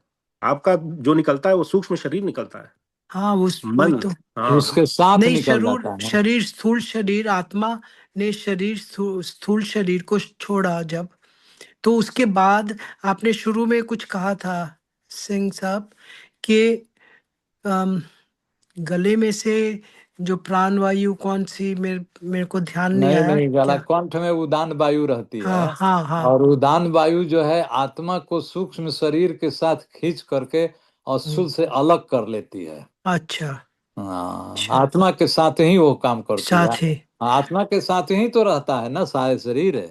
हाँ जी। मृत्यु के बाद जब अस्थूल शरीर का परित्याग हो जाता हम्म, है, हम्म, तो ये सारे अस्थूल को छोड़ करके शेष जितने अन्य शरीर हैं वो आत्मा हम्म, के साथ ही रहते हैं। साथ ही। अच्छा। हाँ, फिर जब ओके। फिर जब जन्म होगा ना, हम्म। तो उनको अस्थूल शरीर की आवश्यकता नहीं पड़ेगी। वे नहीं। उतने ही शरीरों के साथ वो गर्भ में प्रवेश करेंगे हाँ जी।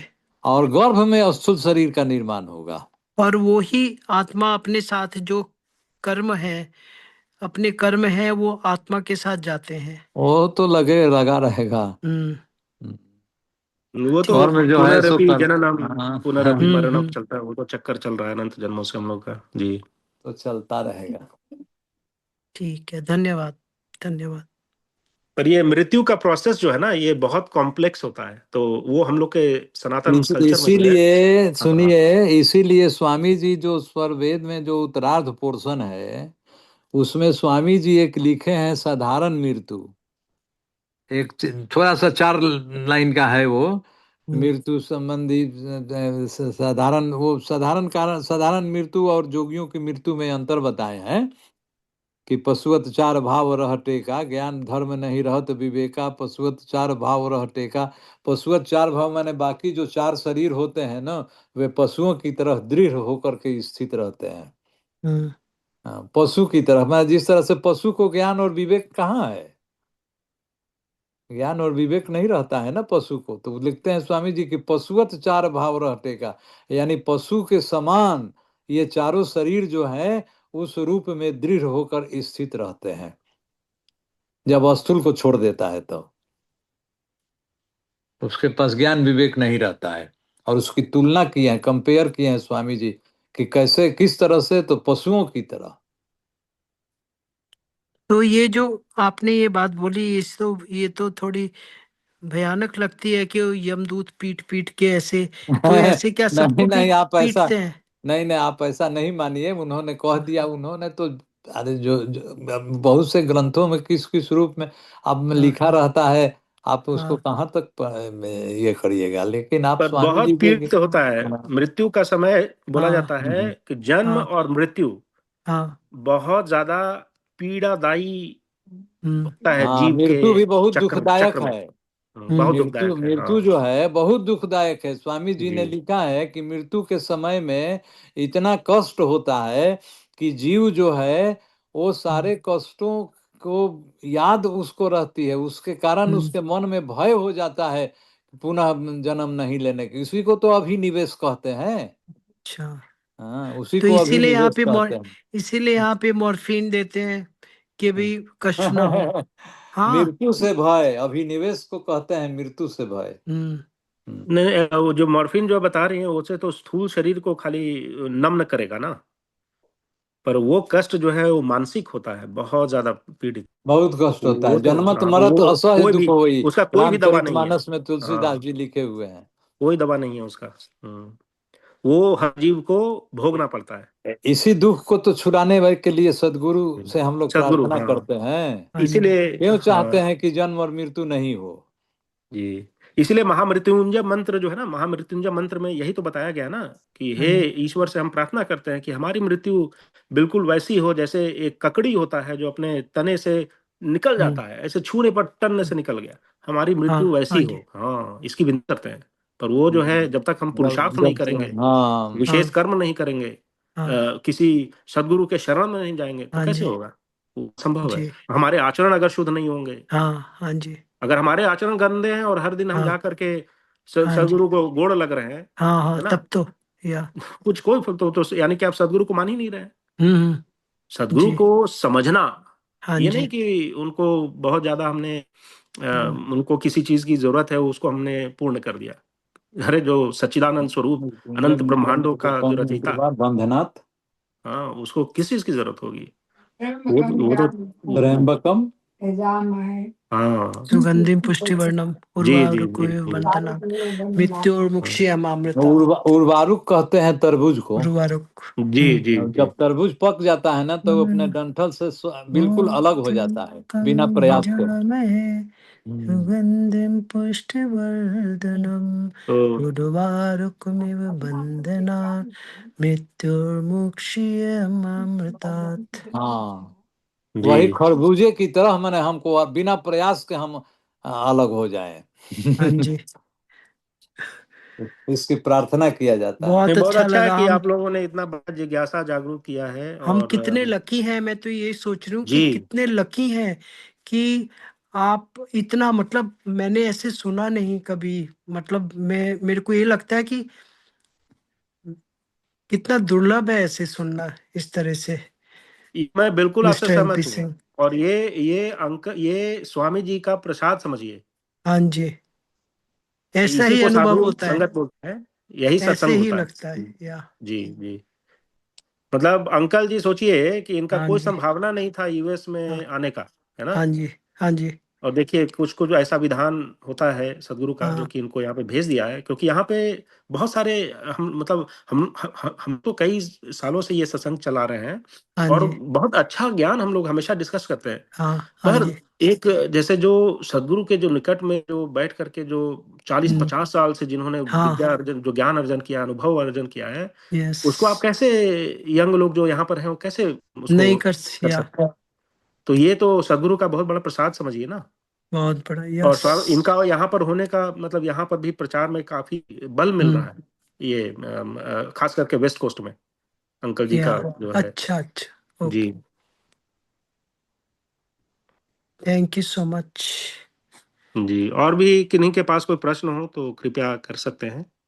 जैसे गुरुदेव सभी को मेरा दो प्रश्न है। प्रश्न ना ही समझे बल्कि मैं थोड़ा सा स्पष्टता के लिए पूछ रहा हूँ कि कभी कभी ऐसा प्रसंग आया है कि मतलब आत्मा की शक्ति और उसकी ऊर्जा को समझाने के क्रम में लोग ऐसा बोलते हैं कि आत्मा में 16 सूर्यों का प्रकाश है या ओज है। तो इसको सिर्फ एक संज्ञा के रूप में लिया जाए या इसमें कुछ गूढ़ रहस्य छुपा हुआ है?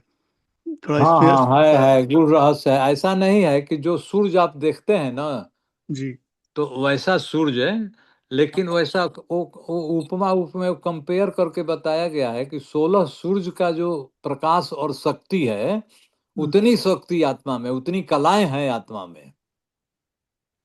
आत्मा को सूक्ष्म होते हुए भी उसकी शक्ति का वर्णन करने के लिए उसको शक्ति का अब कैसे उसको व्यक्त किया जाएगा, तो उसी रूप में वो व्यक्त किया गया है। जी जैसे जी परमात्मा में अनंत सूरजों का प्रकाश है, यह भी तो कहा जाता है। जी जी। और मेरा एक दूसरा सब्जेक्ट था, प्रश्न ना ही बोले तो ये जब हम अमर लोक में जब होते, जब आत्मा अमर लोक में होती है और परमात्मा के साथ होती है और वहां पर चीरकाल तक निवास करने के बाद जब उसका पतन होता है, तो जब नीचे आने के क्रम में जब वो किसी देह को प्राप्त करता है, क्या वो मनुष्य का देह होगा या कोई भी देह, जानवर या कुछ कोई भी देह मिल सकता है? उसका क्या क्रम हो सकता है, उसकी क्या संभावना है? देखिए, मैंने आप इसको इस रूप में समझिए कि उसका पतन कहाँ से हो रहा है।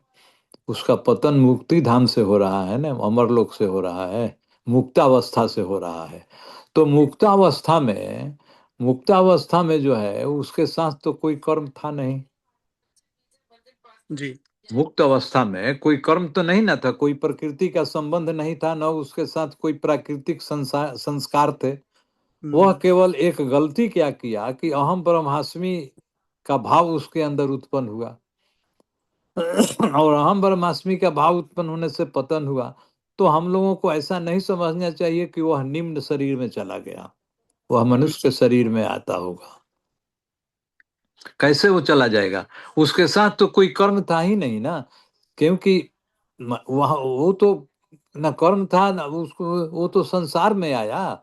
संसार में आया वो जहाँ कर्म क्षेत्र है, संसार तो क्या है? कर्म क्षेत्र है। तो वहाँ मनुष्य के शरीर में आता होगा, ऐसा समझा जाए कि मनुष्य का ही शरीर में आएगा, और कहाँ आएगा। जी, क्योंकि ना मैं यही सोच रहा था कि कर्म का भी बंधन नहीं है, ना प्रारब्ध है, कुछ तब वो नहीं हमें है, कुछ नहीं है उसके साथ। अब उसको होगा हाँ मुझे संसार में आएगा तब न। अपना संसार क्या है? ये तो शरीर में जो आया, तो शरीर क्या है? वो तो क्षेत्र है ना, क्षेत्र के आत्मा है। कहा भी गया है भागवत गीता में कि शरीर क्षेत्र है और आत्मा क्षेत्रज्ञ है। जिस तरह से भूमि में किसान मेहनत परिश्रम करके उत्पन्न करता है फसल, उसी तरह से यहाँ शरीर में कर्मों की खेती करता है, कर्मोपार्जन करता है आत्मा। और तब जा करके उसके फिर कर्म के फल जो है सो संचित होना शुरू हो जाते हैं। तो मुक्त मुझे मुझे आत्मा। लगता है अंकल जी, हम्म। मुझे जैसा लगता है, मैं अपने मन के धरातल पर हाँ बोल रहा हूँ, कि हाँ जब हाँ, हम लोगों का अहम तो। ब्रह्मास्मि से जब वो खिलौना खेलने के लिए जब आ रहा था और फिर ब्रह्मांड हाँ में आया, तो हाँ मुझे लगता है कि जैसे मान लीजिए अमेरिका में जब हम लोग आए थे वीजा लेकर के पहली बार, है ना, तो हाँ। मन मौनी हर जगह जा जाके घूमते थे, है ना। तो मुझे लगता है कि जब आत्मा जब खिलौना में से खेलने के लिए आ रहा है, तो वो सबसे पहले देखेगा कि कहाँ कहाँ जाके घूम सकते हैं। तो कहीं भी जा सकता है, स्वर्गलोक में भी जा करके वहां पे हो सकता है वहीं पे फंस जाए, है ना। तो इस नहीं, टाइप का है, हो सकता है। पतन तो होता है, इस प्रकृति में होता है। तो स्वर्गलोक भी तो प्रकृति में ही है ना, हाँ, स्वर्गलोक, सब में है। महरलोक, जनरलोक। तो कहीं भी हाँ। जाके लटक सकता है ना, मैं ये बोल रहा हूँ। जैसे आप अमेरिका में वीजा लेके आए, तो आप न्यूयॉर्क में भी लटक सकते हैं, सैन फ्रांसिस्को में, लॉस, कहीं भी लटक सकते हैं ना। अब आपकी, हाँ अब कहाँ पे खिलौना खेलने लग गए आप, है ना। हाँ। तो अब वीजा लेके कौन से एयरपोर्ट पे लैंड किए, क्या किए, मतलब ये बड़ा कॉम्प्लेक्स है ना। तो ऐसा कुछ हो सकता है। और अब पता नहीं, ये तो मन के धरातल पर ही बोल सकते हैं। और नहीं, उतना क्योंकि नहीं सोचा जाए। हाँ, उतना नहीं सोचना चाहिए, हाँ। उतना और ही ये सब किंवदंतियों में नहीं पड़ना है। हाँ, ये सब तो लीजेंडरी टॉक्स है। हाँ, क्योंकि जब वो प्रवेश कर रहा है ब्रह्मांड में ना, तो वो वो ऐसे आ रहा है, वो शरीर उसका आवरण बढ़ता चला जा रहा है। तो यहाँ पे जब एंट्री मारा है, तो कारण शरीर से आया, उसके बाद सूक्ष्म शरीर हुआ। तो सूक्ष्म जगत इतने ढेर सारे हैं, तो कहीं भी जाके भ्रमण कर सकता है। फिर धीरे धीरे, बहुत लॉन्ग प्रोसेस है। फिर पता नहीं किसी दे मानव शरीर में आएगा, तब तक तो बहुत ज्यादा कर्म बंधन बन चुका होगा। वेल, कर्म बंधन नहीं बना होगा, क्योंकि बाकी जगह तो भोग योनि ही रहता है मेरे ख्याल से। तो नहीं थोड़ा नहीं, उसको तो माता का गर्भ भी तो मिलना आवश्यक है, तब ना हाँ, ये भी स्थूल बात। बनेगा उसको। अच्छा, अच्छा। तो सबसे, हम्म, उसको हाँ, सूक्ष्म सूक्ष्म मिला इंद्रियों के लिए, इंद्रियां और जी, अंतःकरण वहां पर मिला। अब जी, उसको संसार में उस इंद्रियों और अंतःकरण से वह कार्य कैसे करेगा? तो उसके लिए उसको स्थूल चाहिए ना। जी। तो जी, स्थूल जी। चाहिए तो उसके लिए उसको माता का गर्भ चाहिए। पर भोग योनि में भी तो जा सकता ना अंकल जी, जो सूक्ष्म जगत में जो भोग योनियां हैं, जैसे नहीं, देवता। भोग जोनी में कैसे जाएगा? उसके साथ तो कोई भोग है नहीं ना। अच्छा, हाँ, तो देखिए। उसके साथ तो कर्मों हाँ, का कुछ है नहीं ना, संस्कार। अच्छा। जी, जी, जी, हाँ, ये देखिए। हाँ हाँ, तब तो अंकल जी हाँ। आप बिल्कुल सही बोल रहे हैं। तब तो फिर तो गर्भ में ही जाना है फिर तो, नहीं, वो हाँ। निम्न जोनियों में क्यों जाएगा? हाँ, निम्न में क्यों जाएगा फिर, हाँ। हाँ, ठीक है, हाँ। बाद में आपने वो कुछ मैथमेटिकली करेगा सॉल्व तो किया जाएगा, इसको, बाद हाँ। में उसके कर्म के संस्कार जैसा बनेंगे, वैसा स्थूल देह धारण करेगा। हाँ, नहीं नहीं, स्थूल आपने देह सब। मैथमेटिकली सॉल्व कर दिया इसको, बोल दिया ना कि कोई कोई के पास वही नहीं है कि भोग योनि में क्यों जाएगा, क्योंकि कोई वही नहीं है। उसको हम्म। तो खिलौना खेलने के लिए आया था, और उसको कर्म बनाना होगा ना पहले। तो कर्म हाँ। बनाने के लिए गर्भ में जाना होगा। तो लेट्स हाँ अज्यूम कि मानव शरीर वाले ही गर्भ में जाएगा। बिल्कुल, हाँ। That make sense. जी, बहुत बहुत धन्यवाद दोनों को। हाँ, जी। Thank you. तो अब समय हो चुका है अंकल जी, अब आप अगर आग्रह करें तो आगे बढ़ाएं, है ना, हाँ, समाप्ति शांति की पाठ ओर। कराइए। जी, जी, जी। तो कोई गुरु भाई, गुरु बहन यदि शांति पाठ करना चाहें तो कृपया आगे आए। हाँ, हम कर लेते हैं शांति पाठ। ओके, ओके, सीमा जी करेंगे, प्लीज। जय श्री गुरुदेव आप सभी को। अंकल जी आपको बहुत बहुत सादर प्रणाम। जय सर। जय श्री गुरुदेव। तो शांति पाठ के लिए आप सभी लोग बैठ जाएं। शांति पाठ। हे प्रभु शांति स्वरूप हो, शांति शांति में शांति, शांति शांति जन शांति हो, पूर्ण शांति में शांति। हे प्रभु शांति प्रदान कर, दूर हो सर्व शांति, देव सदा फल शांति में, शांति शांति सुख शांति। बोलिए सद्गुरु भगवान की जय। बहुत बहुत धन्यवाद सीमा, और आप सब लोगों को बहुत बहुत धन्यवाद। और अंकल जी खास करके आप शेयरिंग के लिए। और मैं सबको रिक्वेस्ट करता हूँ कि इस पे मनन करें। और आप सबका अगला हफ्ता बहुत मंगलमय रहे, और फिर अगले सत्संग में मिलेंगे। तब तक जय श्री गुरुदेव।